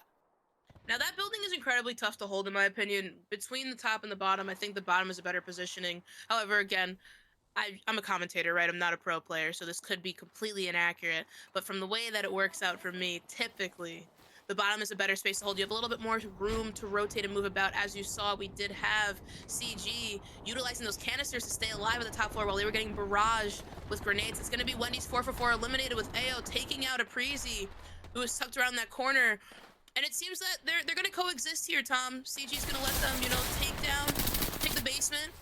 And we now have Low Slicks taking out what is Poison. Low Slicks reclaiming their territory. Caustic traps going off, going to break those canisters, reclaim their positioning here. Probably, well, rather than take the roof, they're going to pop a Valgold and get a survey of the land. Now, I am incredibly curious, Tom. You might have to write another article. Where are they going? Yeah, I mean, I respect it. Very brave. We'll see if that pays off for them. I can see them on the map, you know, flying in, as you see Board also just getting absolutely pelted as they try and make their way to zone. And it is absolutely carnage. Overlook zones are not it if you cannot establish yourself in the zone earlier. We see Chicks going down in the kill feed. Yosi going down to the kill feed. I don't think they found a safe place to land. And Board also eliminated LC, their last team on the edge of zone, and they are racking up those kills. And I'll tell you who has a great spot here, CCE. The air might be a bit thin, but the options for them to pick up kills are absolutely plentiful. Absolute menaces, but the thing is they just don't have the cover. If they lose Trev Stacks, they're going to have to get the reset here. And Posse Bros eliminated. I do want to point out that Low Slicks was also eliminated on that Valkyl. It did not work out for them. So we are now down to a few squads left, all trying to hold down their own little forts. We do have Jalone, who has been kill leader quite a few times, taking heavy damage, though, from Slater, with what seems to be a headshot from the Hemlock. And now they're getting shot at from above and behind. There's going to be Vesper taking out Nezuko as well in the kill feed. We're down to the top 10 squads. It's still a lot of teams here, Tom. In such a small zone and an uncomfortable position, it does go out to the bridge. There's not a lot of space to play when it comes down to it. Gonna see a lot of late rotations. And I believe we're probably going to see a big-time Crypto out of Dig here. Team crossing out the open. CCE taking advantage of here. That's going to be a Jalone stability. And Kicks coming in to take the height, but it didn't work out for them. So how's it going to work out for ICBM? Jalone going down on the climb to Envy from Insomnia. The women are here. They're taking up space and making it very clear that they are present, but we now have CG coming out, and it's going to be down to Slater here, trying to get the full kill. The solidifies the placement. They get the kill. That's now going to be 8th place for them, taking out No Limits before they go down. We are now down to 7 squads with Try looking above the horizon. Yeah, so many teams have to move here. There is so little playable space in the next zone. Vesper going to make it. Oh, he does just make it underneath there.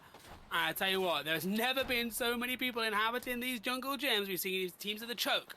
Those teams all the way at the back of zone, and PXG and Insomnia are in some of the best spots possible right now. with so many teams alive, it only takes one decision, and your spot is getting griefed, and Joe Max not going to get the res off there, denied by Caustic Gas. And try as he might, you don't think he really has many options left. Now it seems that our lone member of LC is going to be Vaxon here, who did end up capitalizing and getting a knock in that backside there. But I want to point out that Insomnia is playing this zone so patiently, with setting up Watson fences, making sure that their space is aware. And of course, Bear here still has 5 shots in the chamber. And I think they're trying to do something with that on Vaxlon here. Oh, no way, right? No I way. mean, that would just be something else. But That would again, be like Max is me down throwing my below. mouse across They the room. hear him. They hear him. They're gonna try and Oh. pick out the rat. He does take out the canister effortlessly, and that's gonna be Pain swinging, looking for the kill here.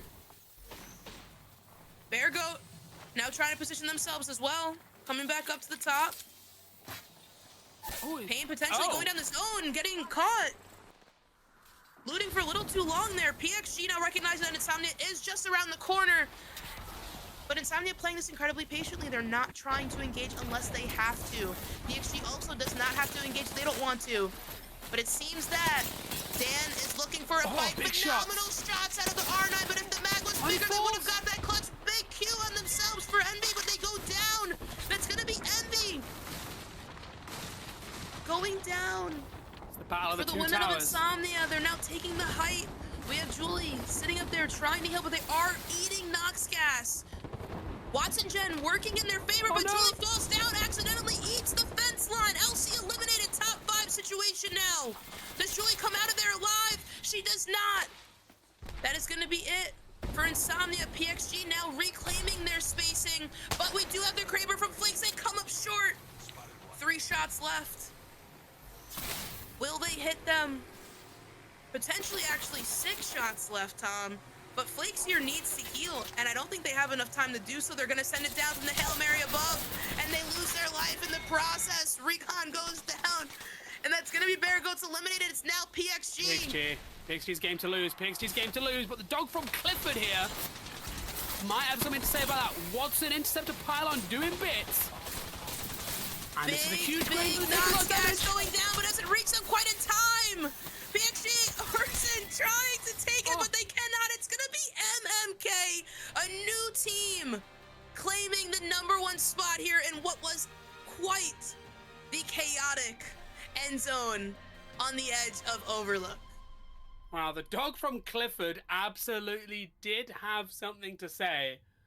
What an incredible turnaround. It's just not the day to be the team in the best spot. You know, they ran out of space, right? And even though you have that interceptor pylon, I think that the placement there of all the caustic, gas was fantastic because, okay, they are protected in some areas by the pylon, but you can deny the rest of the zone by placing your barrels in the right spot, by getting on the front foot, by having a lot of pressure. Yeah, that was a really, really good game. I'll tell you what, MMK needed that because they were on 2 points before this game. That is Absolutely. an absolute turnaround, and they are going to leap up those standings. But, Church, just how high did they climb? Let's have a look at the standings overall after our 4th game of the day. Top 10 for MMK. Wow.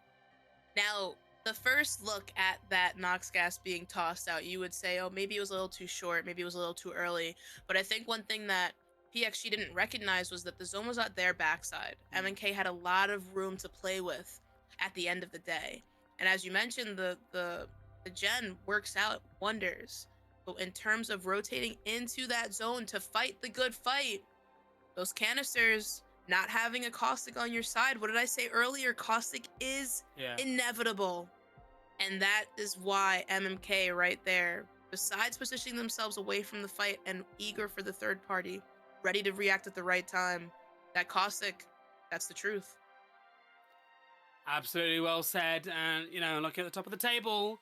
It's still LC, it's still Bergo, and it is still Board holding our top 3 positions. And it looks like it might be a straight shootout between LC and Bergo, and we have 2 games left. So let's jump to a little quick break before we start to head towards the end of our tournament, expecting to get spicy. 2 games left to go. Don't go anywhere. We'll be back in just a couple of minutes.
Welcome back, everybody. I think Tom here just needs to get himself situated. He got too excited. I'm too excited. from the I'm too action. excited. We I tell you are what, ready to go, though. I tell you what I was looking at. I was looking at the leaderboard and I was thinking, how many teams here that are at the bottom of the leaderboard will be thinking, actually, if we could just gain 2, 3, 4, 5 more places, those extra CC points that you earn, right, can make the difference between whether you make it into the top 18 overall or not. So, okay, the focus now will be on, LC, Beargoat, maybe Board, who are obviously in pole position to take the win, right, and book that spot in the Pro League qualifier, outright. But even for those teams, down at the very bottom, 20, 19, 18, every place you climb is more points. And with a region as competitive as North America, those extra, couple of 100 points that you pick up by gaining a couple of extra places with 2 games to go can make the difference at the end of the season. Yes, I think that's one of the dynamic parts of CC that people don't really take a deep look at, is regardless of the outcome, there's still additional chances after it's all said and done. Earlier today during the EMEA broadcast, they talked about a qualifier for another qualifier, and that is essentially how Challenger Circuit works. There's an accumulation of points across the board, and although these teams might not be performing exactly the way they believe they can, they still have 2 more games to go as we are diving into match 5 soon. But let's take a look at the standings one more time before we dive in. Yeah, so, these teams that we're talking about, right, Gape, obviously 0 points, right? The game is not over for them. It probably sucks right now. It probably doesn't feel very good. But, of course, if they can put together a 10, 15-point game, like we just saw MMK do, right from the very bottom of the leaderboard, it doesn't take much to leap all the way up and really put some serious points down. Lost Licks, Anita Maximin, ICBM, Insomnia, all these teams that maybe aren't quite, performing. Okay, the win might be out of reach now, maybe. But extra points towards that overall standings is absolutely still within their grips. So we'll see how teams choose to approach these last couple of games if they're not in one of the prime spots. We are just about to head towards character select.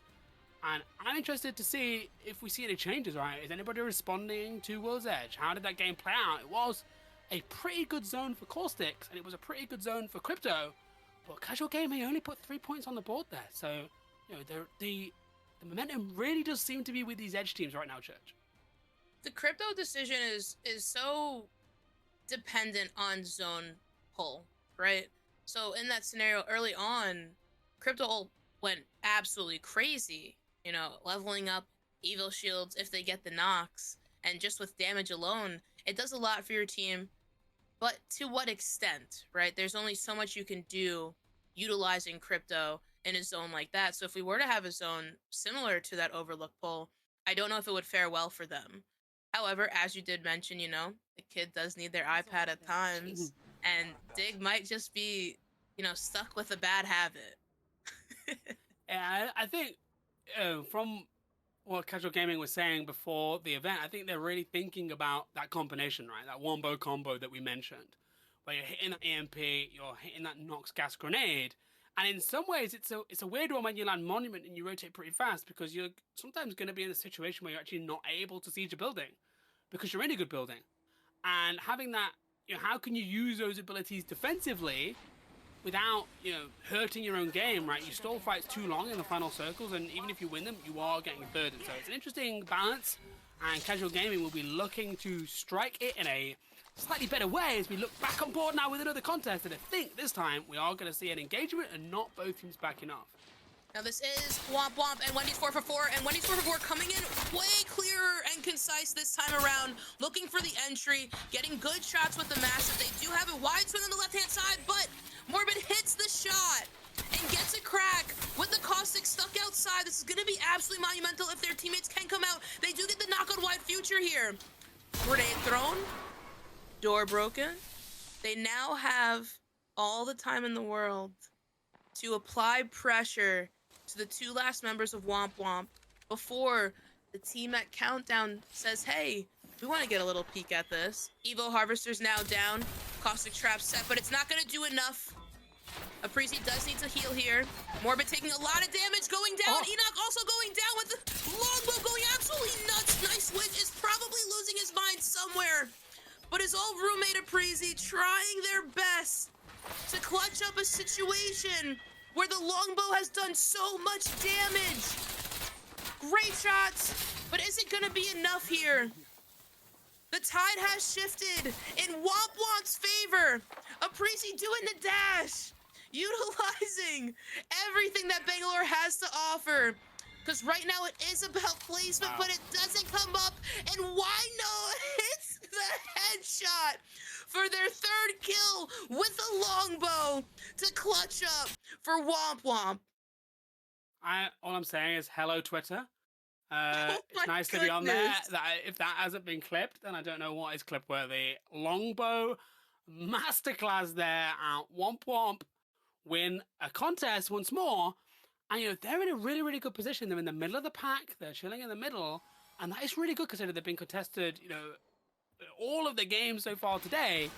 So jump on board here with Casual Gaming, and they've once again found themselves in a decent spot. Barrels down, blocking the door, and look at that nice little crypto hiding spot there. That is dirty. Look at that. We are literally in the rafters right now. I respect it, and that is those hundreds of hours that Dig and Vera and Slater put into the game, put into rank, put into competition, because that is the stuff that, you die to that once and you remember it forever. That is terrifying. I am literally checking my ceiling right now to make sure Dig isn't sat above me ominously with his drone out. He might show up there tomorrow. I don't know. Yeah, maybe, honestly. I mean, I'm that little, I wouldn't even see, right? I've never seen anything above my head. We do have even Posse Bros now lurking across the train tracks from CG, getting acquainted with this car. CC now rotating through what seems to be Monument. And a couple of teams making their way. James Fearless taking some shots from very deep. Bond Strangled moving across the valley into zone. They do have that information. They were able to obtain blue shields and a couple of upgrades themselves. 19 squads. Very steady. With exception, Nezuko rotating through the train station. No Limits looking to get aggressive here. Taking some shots, connecting, getting a headshot with that G7 Scout with 2x4 scope. They recognize they have a cost, so they take the gas canisters out. Trying to get a peek. Wants to swing with the Prowler, but the rest of their team needs to be here. They're not going to be able to make that swing alone here. With the gas coming out. And No Limit's gonna be slowed down a bit on what they were hoping to be a cleanup. Yeah, that was a interesting engagement really there, where it seemed like it was on and it was just disengaged a little bit too quickly. And of course, once your Beast of the Hunt ultimate runs out, right, you're losing that great interaction with Bangalore where you can smoke and you can really get on the front foot. Take your engagements as you jump back on board with Jorg, Bond Strangled. Now, Z Davis, between the games, right, while I was having some water and forgetting to unmute myself, he tweeted that, have you ever seen a 2-game comeback? And he is fired up, right? They are looking to get back in the game. They're sat in 15th right now, which is obviously, way below where I think they would want to be. And the question is, can they pull it out of the bag as they jump on board with 1337? Who are also in that, lower mid-table area. Another team looking now to pull out a big game. And the question is, do we start to see teams take a few more risks as they look to try and build a big game? Those five-point games just aren't cutting it anymore if you want to break into the top 5. Big bilateral scan there for tripods. They get the information they need and decide to back out because going into these final stages here, placement is key. Kills are key. You don't want to take a fight that you don't know. You're going to come up on the right side. Flakes getting a couple of kills there, a couple of knocks in the kill feed with that 30-30, doing a lot of work from range. That's going to be Los Licks. Here in Skyhook. Looking to get active. Pushing in, facing a Caustic. Great shots in the vault from Goizy. Gonna get the knock. That's going to be Chick. Goizy does go down. They're now in zone. Gonna have to be meticulous about this. Decide what's worth. They recognize that one is behind and one is below. Los Licks playing the split angles here. Poppy close by. They do recover Gyozi's banner. Great Horizon Q. Gravity lift coming in clutch. They're gonna plug them in right here, right now. But do they follow the Q? I don't believe so, Tom. I think they're gonna get out of dodge and recoup. But they don't. They actually go for the reset right in front of Yoizi's. And we do have Von Strangled now taking the choke. The rotation that would be the way to get out. Yoizi now coming down from the heavens above. Then Pride recognizing that Von Strangled is going through the choke. They have to pick a fight here. They can't do both. Chick getting damaged aggressively there. Yeah, I think we even saw Casual Gaming, you know, being a passive spectator there. I saw the crypto drone just appear for a second. Yeah, a lot of interest in this fight here up in Skyhook, and as we see the map here, you can see this is a difficult zone. This is probably pulling, you know, maybe not quite into Monument, but there is very limited spaces to play when we get onto this late game. And we know with all the caustics that we have is that people are really desperate to be sat in a building. I'll tell you what, that's a nice stick, but you are going to pay the price for it there. As ICBM taking an early engagement in the open field, and that is going to be a nice, clean wipe on 1337. Will they be third party? Doesn't look like it, actually. Looking like they're pretty clear. So, nice engagement there by ICBM as we jump back on board with Try and LC, who are locked in another engagement. LC here trying to capitalize on these kills. They are able to get 2 knocks there with Osiv in Beast of the Hunt, gaining 25 HP per knock, if that is the upgrade that they did choose. Or they chose the cooldown where they can scan quite more often. However, they come up with 2 kills there. They do not take the third, so there is 1 rogue member of that team still standing. And that is going to be Joe Max of Try, now over at No Name. And it seems that Vaxlon and LC are curious as to where that third member may be. But Loslick still here in Skyhook, trying to finish this fight. They've been here for so long, Tom. And typically when we see teams sticking around for too long, we see another team show up for the party uninvited. Chick now trying to get entry damage with the nade from the sky top. Horizon Q coming out. Gravity lift giving them different angles, different positioning. But the swing's gonna matter. Yoizi taking damage from a triple take that was not meant for this fight. There is somebody else taking a look. They now recognize they could be in a third party situation. But Slow Slicks, they are so eager for these kills, but is it worth it, Tom? Yeah, I mean, I think at this point, you know, it's just so difficult to execute this. You know, you can see you got James Fairs in the back. See Davis Golden looking from one angle. The Algs star, I don't know who threw it, but it definitely didn't come from any of the teams that we were actually spectating at the time. Everybody's looking at this, and of course, you know, the zone is not pulling up in Skyhook. Right? I hate to break it to these teams, but we are not going to see a zone that ends in Skyhook at this stage with the zone pulling the way it is. So you have to also think about your rotate, right? If you're going to spend 5 minutes working a team, it needs to be the team in the tunnel rather than the team in the building that could leave. You want that team to leave. You want to maybe focus on your own rotate. So I think definitely the right decision there to eventually disengage. And the tripods here appear to be struggling to make their own way into zone as well. Tripods have to be very careful here, taking decent amount of zone damage. However, it is round 2 closing. That zone 3 damage is going to be a lot worse for them. But they do slide down the hill. Anmu taking some phenomenal shots with the Hemlock here. And a couple of teams still having to make a pretty decent rotation. It's going to be Try actually getting a reset out in zone. Gonna have to move in here, but Tripod's getting quite active, taking up space, making sure that their building is available, and Low Slick still looking for the kill on Clifford the Big Red Dog. When will it end, Tom? How can you want to kill Clifford the Big Red Dog? Like, that is just cruel. That name should make you immune. Like, you know, why are you slaughtering everybody's childhood? That is not very friendly. I tell you, Jorg Von Strangled, they've got a way to go as well. And I think they're torn, right? Because this fight's been going on for literally forever.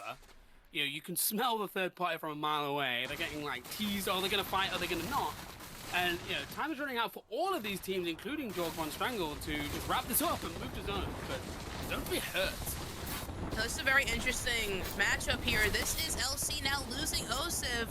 Trying to get the reset is Vaxlon, but they're getting bowed in the back, and they're actually being punished by the team they took out earlier on, and that is Try, who got the reset, but Stunning doing great damage with the Hemlock, getting a knock, being able to see through that Nox vision that is increased through upgrade, situated and reset.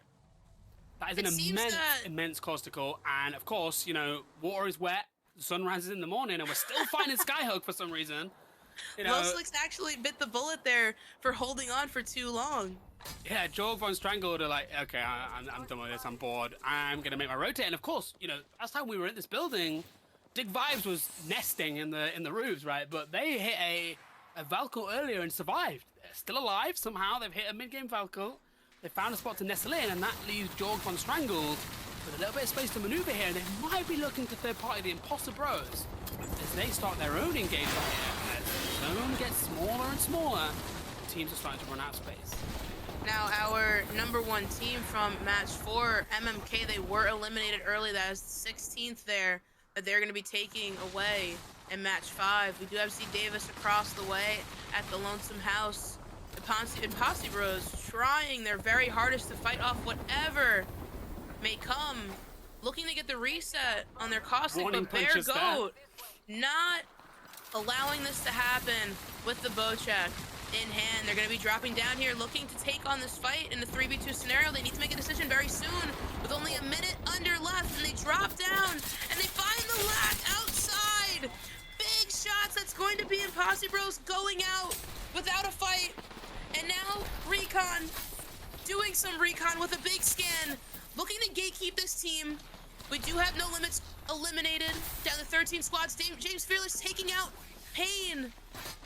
Now looking to get the reset, but this is going to be Von Strangle trying to pull up. It's now going to be a 2v2 because Flakes takes out Fearless. And it's up to Golden. Golden going down. It's now Davis trying to clutch up for his teammate. The bow check, though, just does too much. And that is Recon doing the work for Bear Goat as taking out the stranglehold of Von Strangled. Wow, what an engagement we just saw at the very north of the zone. You know, that was 4 teams there, all scrapping it out.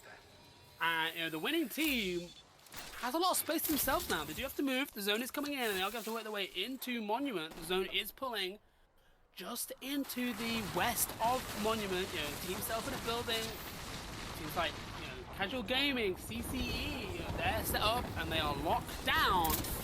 But, of course, you know, teams like Tripod, teams that are going to have to now start to work their way in. Womp Womp also just making their way into the zone right now as well.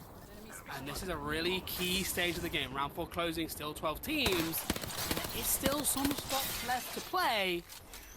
You just have to be able to find them and get to them and get established. You know, Gent needs to get some barrels down ASAP if they want to move to a slightly safer spot, because these stairs do not have a lot of cover right now, Jet. This is a very tough position for Tripods, but what's even tougher is the teams that are still fighting their way over, and this is going to be Womp Womp going up against a force to be reckoned with as they do lose Dom to Crack. They also lose Why Noi.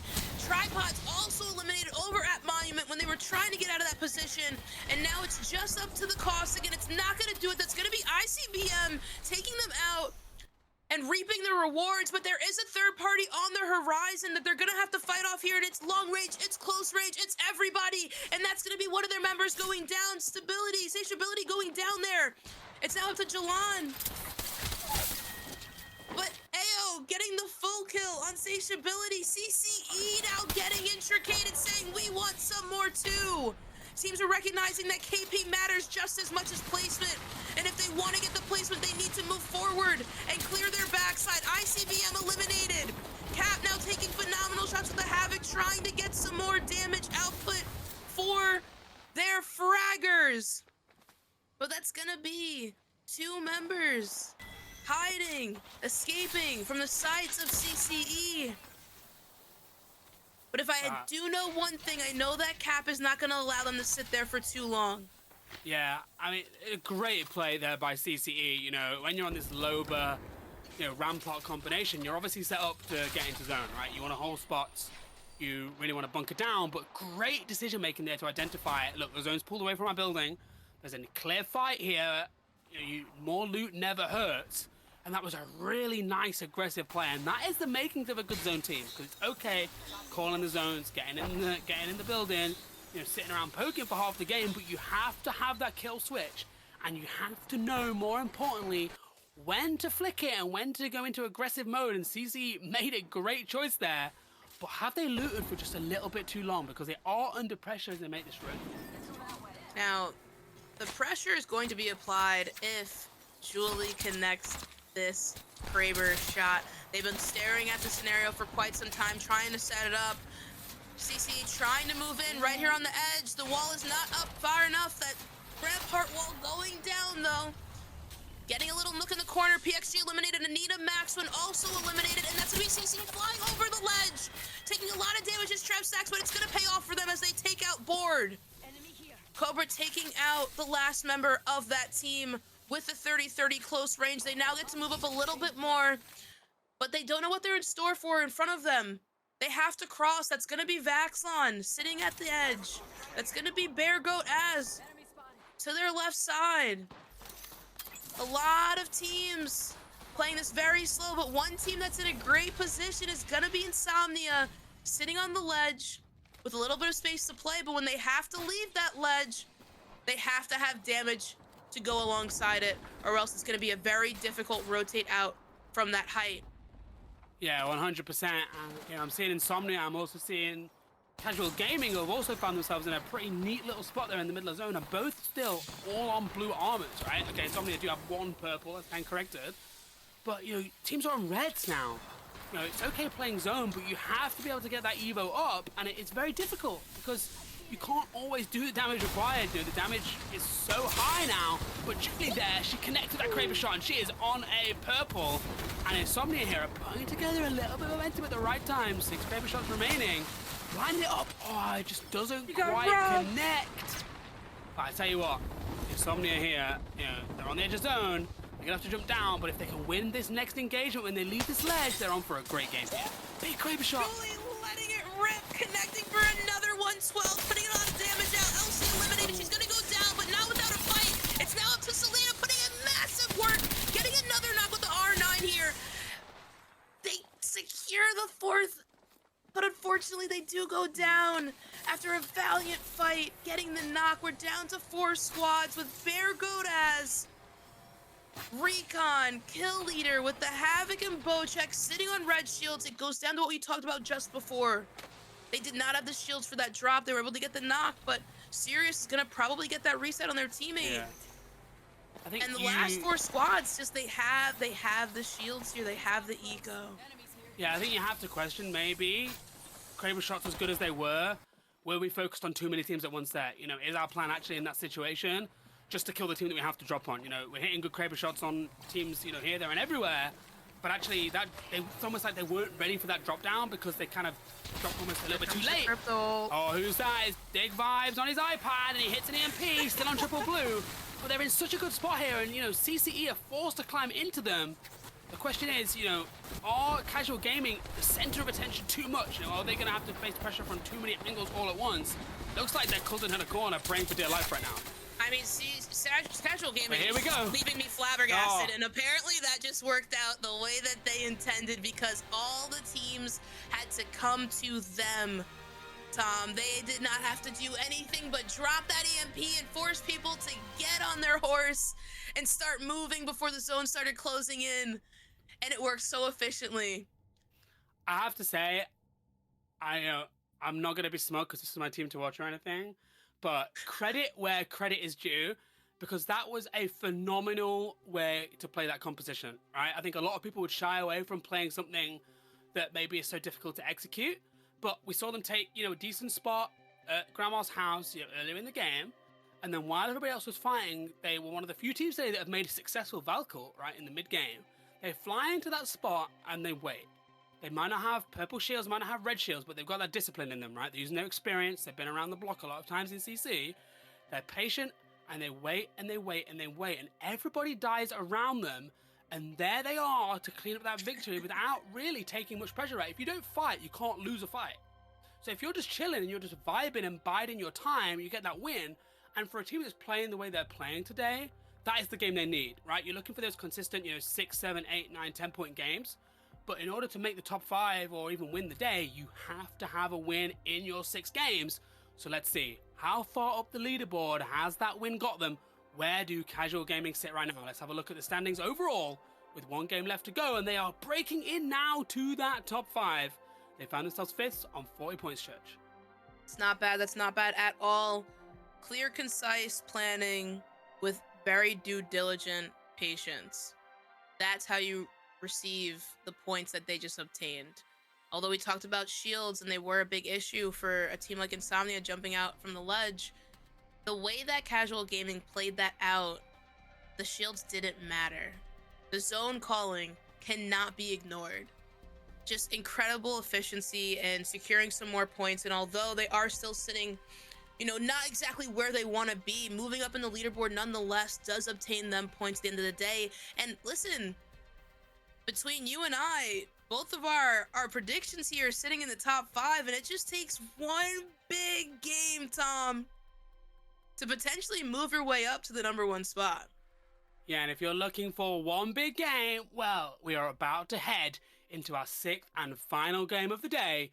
It is all or nothing, so brace yourselves, get a drink, lock it in, and we'll be back for our ALGS Challenger Circuit final finale in just a couple of minutes. Don't go anywhere.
Welcome back to the ALGS Challenger Circuit Finals.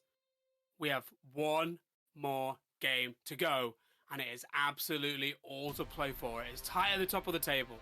It is tight at the middle of the table, and even those teams right at the very bottom still have those all-important Challenger Circuit points still to play for.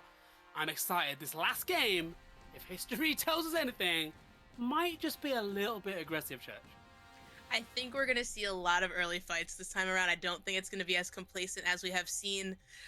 I did mention LC getting a little aggressive after their one, match 2 disappointing situation there over at Beast.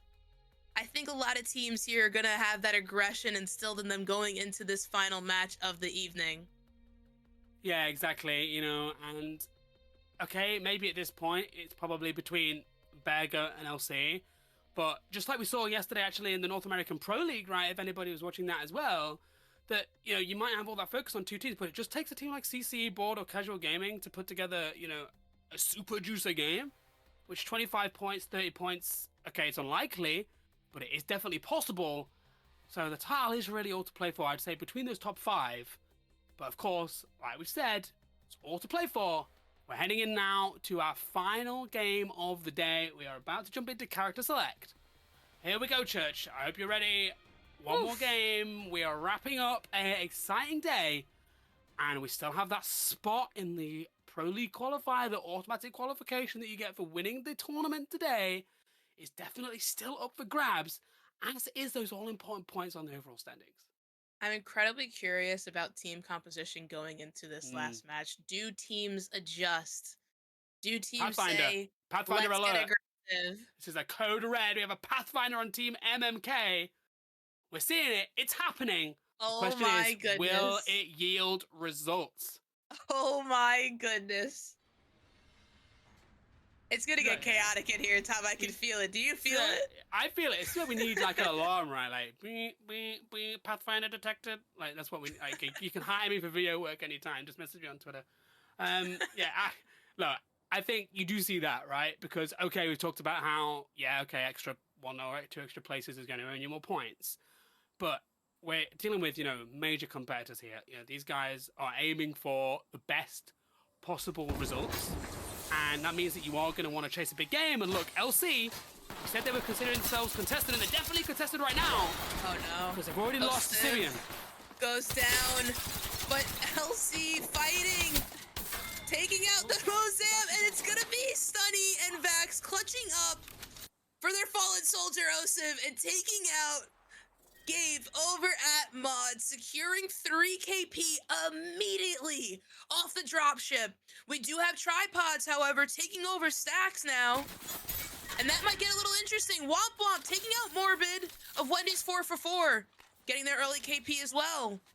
A lot of teams here changing up the script, adjusting their mentality, their focus. Dom2 Cracked rocking around with a charge rifle at that. And we also have more activity in the kill feed. There's so much going on, Tom. It's happening. It's happening. It is. This is game 6 of the Challenger circuit. I have to say, I think of all the weapons in the game that make me realize I'm not a professional, it's the charge rifle. You could probably take all my fingers off my hand and still count how many shots I've hit with that weapon on one hand. I absolutely suck since that got changed. And, you know, Dom2 Cracked, maybe he's in the same boat as me because he dropped that thing pretty quickly. I have to say, you know, great start for them. They have really pulled Turnet around today. I think, you know, they may not finish, you know, in the top 2 or 3 spots. They may not be the team that everyone is talking about on, you know, on Twitter and on Reddit after the game. But given their poor start with their contest, I think they have really turned this around to be a pretty solid day's work so far. And they'll be looking to end on an absolute banger if they can. Yes, I think they, you know, coming from the beginning of their matchup where they, you know, went 0-2, to be able to turn it around and change the direction of their mentality right before coming into World Judge, I think that was absolutely crucial for Womp Womp, and I think it has showcased that they have reaped the rewards of that success in that final match on Stormpoint. They do leave Enoch from Wendy's 4for4 alone out in the outskirts all the way in the top northwest portion of zone, just trying to hold on for dear life in between quite a couple of teams. We do have CCE up against Von Strangled. Looks like CCE does not want the smoke. They drop it instead and rotate out. Yeah, Von Strangled here. You know, Z Davis again in between the game tweeted, "Have you ever seen a comeback in one game?" ? So he still believes they're still gonna push, and you know, I love that. Yeah, you know, dream, believe, achieve, man. Dream, believe, achieve. But, you know, Jorg Von Strangled, they're going to keep looking and they're going to make their way into zone. And if they can pick up some KP on the way, then, you know, that is all the benefit. But they'll definitely be a little bit frustrated, I think, by their performance so far today. Definitely on paper, not a team we would expect to be in 16th. But, of course, this is Apex, right? And it's a Battle Royale. And there's so many, you know, variables you have to contend with. All new systems, all new teams. As we see the dog from Clifford getting pushed there. MMK getting some good shots with the car, but the conduit transfer does occur, and Crouch trying to stay up, trying to get these shots off. Does get the knock on Gyoizi. And it looks like MMK is going to drop here for the final push. Coming down, not much activity. Kruh decides to go on outside, check out, see if there's any sightseeing. But nobody's out and about. Disregard that, nice they shots. find them. No sight on the R301 though. They're not going to chase it too far as they do recognize they're overstretching quite a bit. That's going to be Low Slicks, Den Pride trying to rotate out here. And they do get away. Yeah, We're we now can see over also, at yeah, Lava Siphon. we can see also CCA, you know, they've managed to get away from Jorg Van Strangle. They managed to get themselves set up into zone. And that really is their game plan, right? You know, they're currently in third. They have played the zone game to perfection. And it's all about them making another end game. And that is the only way, really, given the legends they're playing, that they're going to be able to convert a win here. Is they need LC and Beargoat to be eliminated early or not pick up a load of kills in the mid-game. And they have to execute their end game to perfection. And they're in a pretty good spot to do that right now, I'd say, Church. Now, PXG here definitely applying pressure to this cart. Again, we did mention this earlier. Not a fan of carts. I feel like at this time and point, you know, with the new increases, it's a little bit more difficult to hold that space. Low Slicks does see an early exit in our final match here. Going out in 19th. That's going to be Poppy taking out the last member. And PXG deciding to return on home. Maybe turn on the stove. Make a nice meal and recuperate their energy to reserve it for a different type of fight that is not outside in the cold. We do have We're just doing Selena tricks, from right? Insomnia just relaxing and maxing out all cool. Getting some recon potentially. Or just having a blast, Tom. I mean, what do you think about like, this? This is doing a great impression of the fly in my bedroom at 3 in the morning in summer. Just keep like landing on my face, you know, doing a couple of laps around the bedroom, landing back on my face again. Okay, how long is that going? Like, okay, are we okay? Like, are we just showboating now? Like, you know, I mean, look at the listen, zone. We're in the matches middle of that we've zone. seen, And the a little matches we've seen triangle's here still going. might be losing it. She's just doing tricks. I respect it.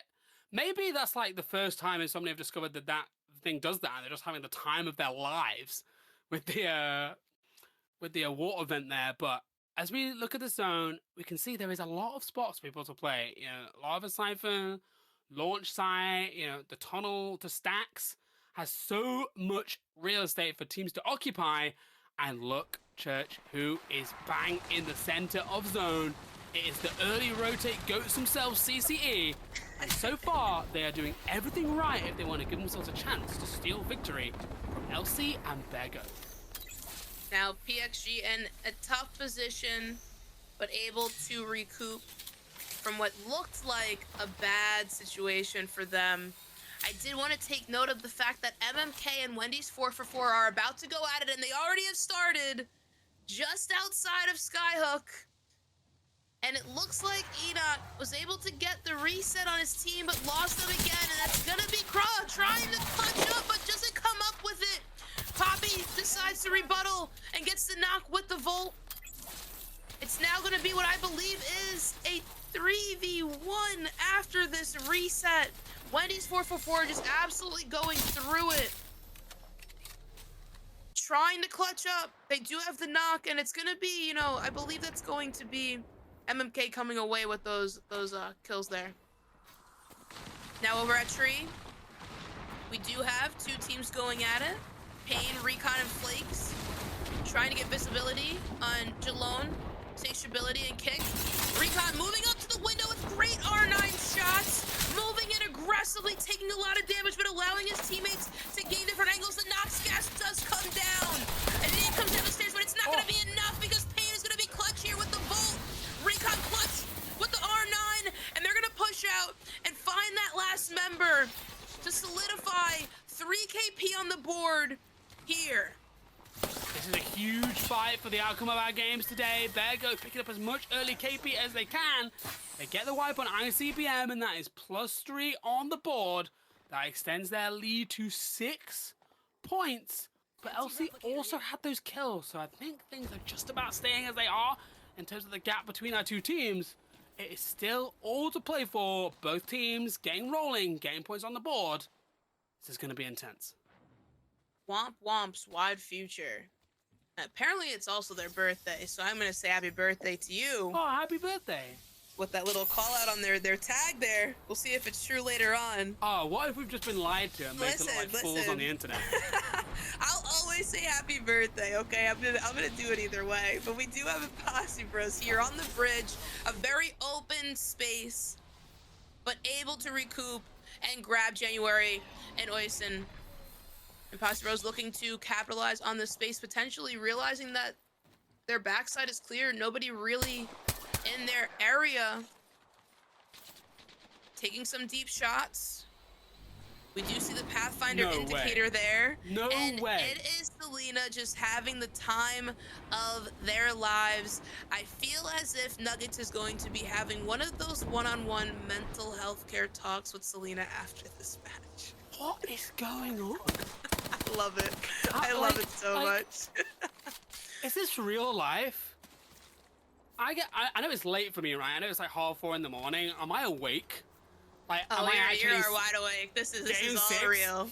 Game 6 of the ALGS Challenger Circuit Finals. We're out here like, this is so intense. This is crazy action. And, you know, we're just doing tricks in the fountain still, right? Geyser, that's the think word. I've been not my able to favorite produce that word part- out of my brain. My favorite part of that is the fact that nobody has hit her Yeah. in that entire sequence. They Maybe have just everyone's been mesmerized. It's like relaxing. those little like green aliens from Toy Story. It's Like, good vibes. whoa, and she's just like going around. It's Big crazy. Man coming down on Bear, trying to secure this little all doing platform it. here. They're all doing it on the mat. I'm obsessed. This You're is crazy. mesmerized. Why is Try though is observing now, Oh, and it looks like Try has had enough. They said enough fun and games, and they get fried on their side. We do have the women Wow. of Insomnia not allowing them to ruin a punishment. good time. Punishment for joy No. killers. A ton of damage there from Julie, getting cracked, and Oh, they literally continue on under their attack. merry What way. are you doing? Talk Hello? about not having a care in the world, and they say, you know what? See you later. You're ruining my parade. Okay, it's over. Oh, I am losing my mind. Yeah, I mean, you know, my job is to produce words, and unfortunately, I am not out of them. I've been defeated by Insomnia. Wow. Oh my goodness, What- that was you know what? incredible. You know what? Like, fair play, because I am gonna be like 8 years old in my armchair with my whiskey and my like pipe, telling my grandkids about the time that I watched professional Apex Legends players play around at a fountain in Epic Finals. I Not will even never that, forget you're that gonna till have the day I die. chance to say you had the opportunity to watch the first women's Yeah, true. NACC team. Making history with around. pizzazz. That is how Come you do it. Come on, that is definitely one way to let it be known that you are here and not messing around. Well, quite literally messing Yeah, around. They held yeah. their ground too. I love it. Wow. We do have LC now, taking up space, utilizing those canisters, trying to just, you know, let it be known that they are here and they're not going anywhere. Not doing too much with this, Yeah, aside from making it nice clear to calm other discipline, teams. right? Like really just. Wendy's 444 does go out. It took quite some time, so they did secure a little bit more placement there. Not too much, because it is 15th. They did go out 16th, rather, actually. So if they didn't get any kills there, it's going to be tough. Look at oh, the zone is pulling slightly away from them, but they're in a really, really nice spot. But I tell you what, who is in the best spot in the zone right now, Church? It is our current leaders, Bear Goat. They are literally flossing in center zone right now, and the game is coming to them. See, the thing, though, about that, you know, as much as I love that they've secured their positioning, they're not thinking about KP, and KP is absolutely true. massive in positions like this for a team specifically like LC, who has already taken up 3 kills. They've already secured the tie-up points to Bear Goats. So now, if you're telling me, in a situation like this, unfortunately, Say does go down during what This could seems be to it. be a Horizon Ultimate, it's gonna be CC Bears. And it's just down to Osip now, trying to clutch it up. Does get the full kill. saves It's the day. 13:37. They go down. Now it's up to them to get this reset in time and hope that nobody else comes out to play, and that might just be Tripods trying to shut down the momentum that LC had, and that is they're gonna let the Baylor ult go down. They're This gonna is a observe the monumental area. fight. This is a Big huge shots engagement. from Amu. They do get all three up though. They all are alive. The Bangalore ult does not only take away LC, but it also slows down the tripod's movement. I don't know if they actually needed it there. In that situation, they probably could have pushed up for free, but LC, eager and hungry as they have been this entire match, going to continue to move up and take space while also looting up in the same sequence here, not allowing tripods to just do what they want and surviving the day. 5 kills for LC now. Baxlon, the kill leader, with 1100 damage, shots. looking for more. Big shots from the Hemlock. Getting another crack, moving up with the smoke, looking to get some more, throwing a nade, and getting the knock there. That's gonna be on Scone. They're moving up and making their way through this zone while getting KP. I'm Wow. telling you, Tom, they are so hungry for this win. They're trying to make a statement, contested on all maps. Can they do it here? Oh, LC, they have lost Stunny, they have lost the Civian as well to the zone. And it is down to Vaxon. The question is, how many points can he put on the board here? This may come down to just a handful of points. And if he can maybe make it to the top 10, if he can maybe snag another kill, that could be the difference maker right now. Between who wins and who loses. Vaxalon. They have a Moby, Tom. They have a Moby. Can a Civ cross over? Can they get a reset? We will check back on them in just a couple of minutes as our other leading team, Beargoat, they have a very, very powerful position. And Church, they also do have some KP on the board. This really is going to come down to the wire.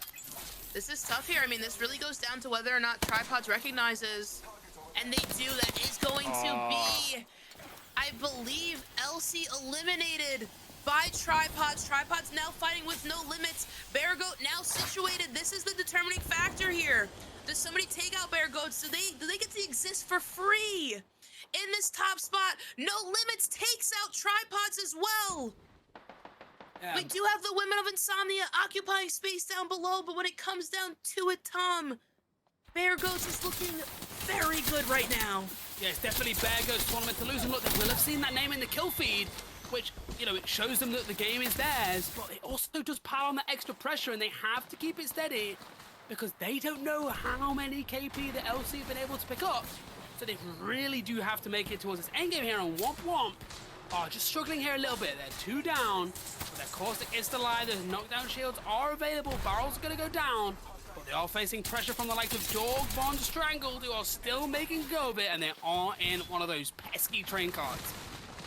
Womp Womp eliminated there, but Insomnia still poking from the windows down below in the edge of Lava Siphon. CCE now trying to make their way up. They recognize there's a team in that little car, the crate next door. But instead, Trevsax hits himself with the Arc Star, unfortunately. Flakes going nuts, taking out Z Davis. Von Stranglehold taken out by Beargoats. That's more damage, more kills. No Limits eliminated by Trevsax with a phenomenal Arc Star combo with the EVA 8. We're down to 6 squads now, but recognize that Beargoats did take out 2 more members. That's additional KP for our team in first place. We do now have Vera playing behind knockdowns, but Envy trying to come up clutch there with the radiant transfer cannot, but it's going to be Selena flying in. The Fragger trying to save the day. Casual Gaming eliminated by Pain and Resolations. And Julie, Selena trying to clutch up. Julie flying in. It's not going to work out. They do come up short here. That's Anita Maxwin with the clutch. Just Ina left. 4 squads left, Tom, but CC comes flying through the doors with the wingman in hand. That's gonna be Cobra cleaning up what seems to be a massacre in the corner booth of Lava Siphon. We are down to 3 squads. I mean, CCE, they are doing exactly what I said they needed to do, and okay, it might not be possible now. Beargoat have also made it to that top 3, but they might be able to steal second here from LC. If they can just pick up maybe a second place, maybe they can snag a couple of kills. They do have some kills on the board. CCE are still, of course, playing for those all-important Challenger Circuit points. It's looking like Beargoat will be our overall winners, but that does not mean that the competition stops here. There is still so much to play for all of these teams, and Beargoat now will be the center of attention. They have to drop from the height And the question is, can they end today on a win in the final game? CCE established. CCE, they get their walls down. Bergo on the height. And of course, we have PXG also there. And they seem to be focusing Bergo on the height rather than CCE across from them. That could be massive, Church. Now, I think that teams have started to recognize that this is Bear Goats at the height. Evac tower. Evac tower comes out. CC tries to break the evac tower. Oobing. They're gonna oob. They're gonna plan to oob here, potentially on CC, but CC breaks out the Sheila. Oh. PXG Rensolation takes out Flakes.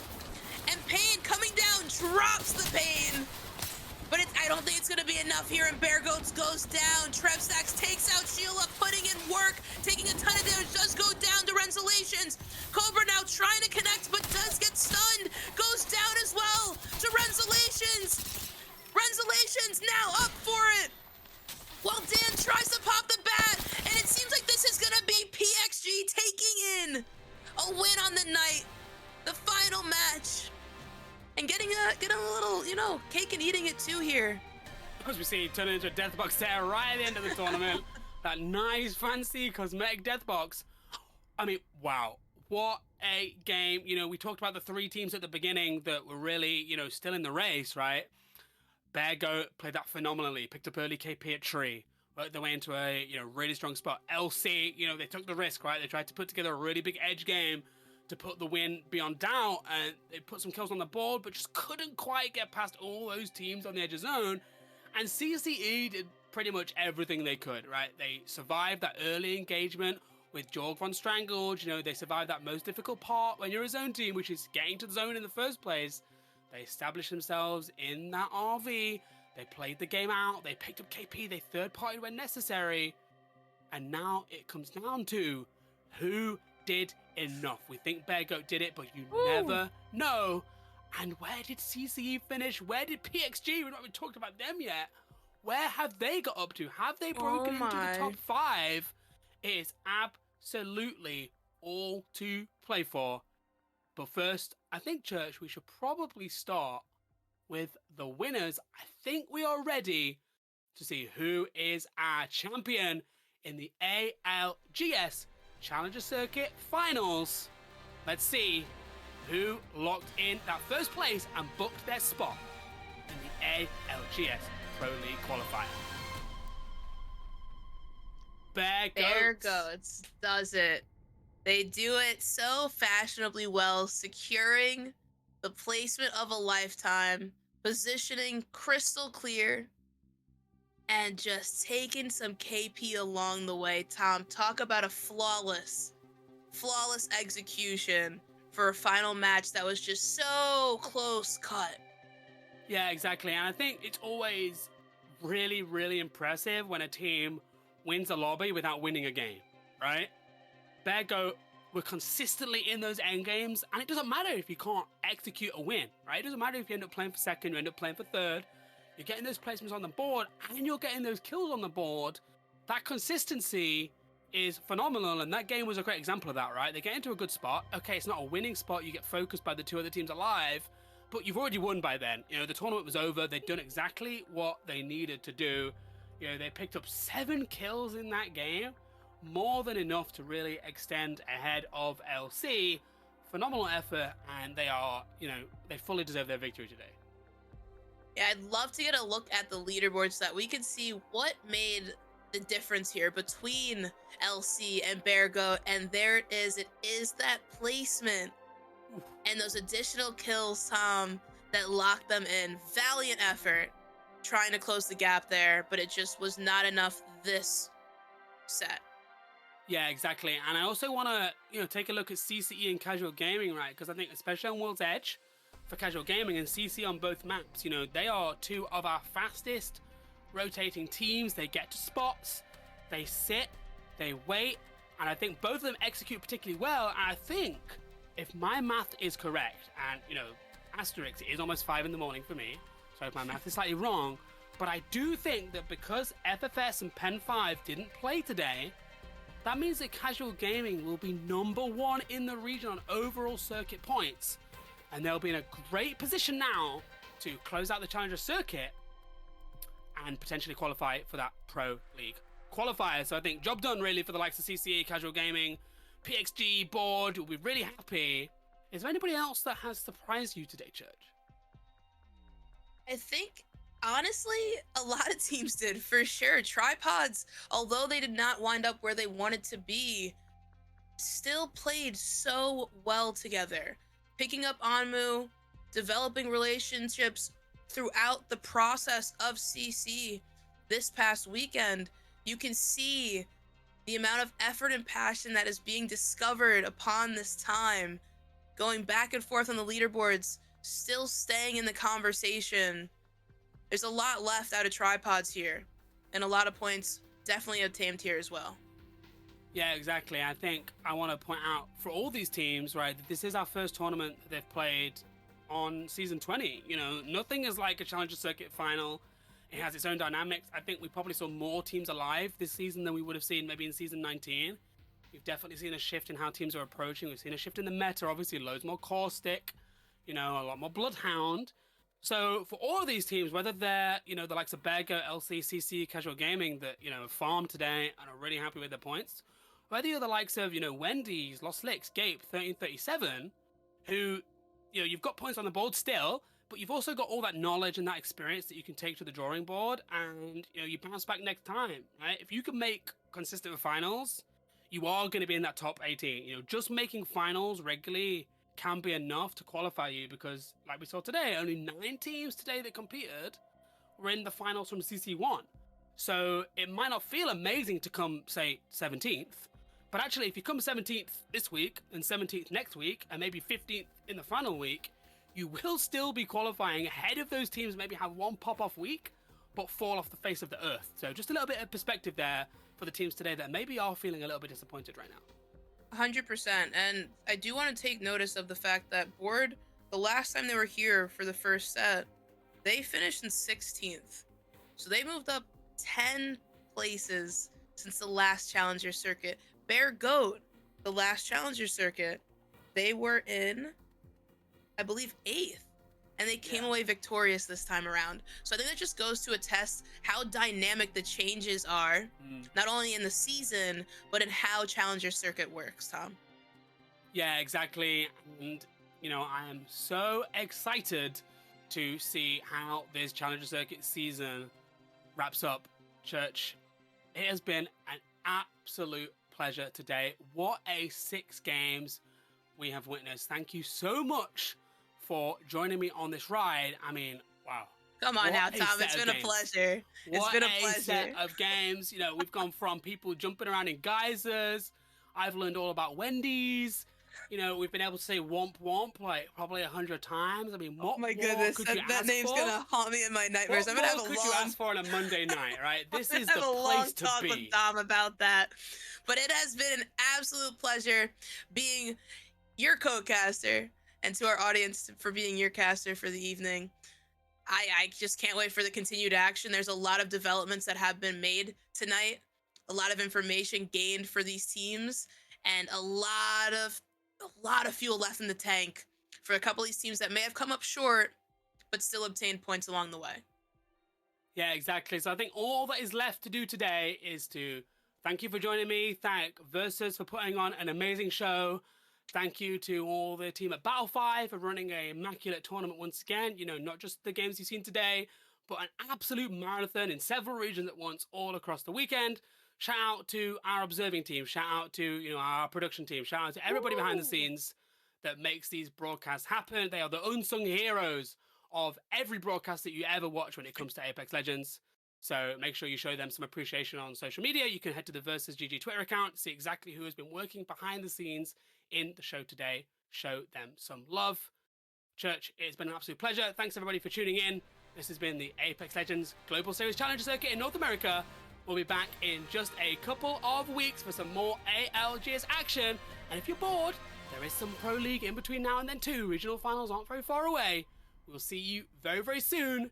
Thank you for joining us. See you next time. Bye-bye.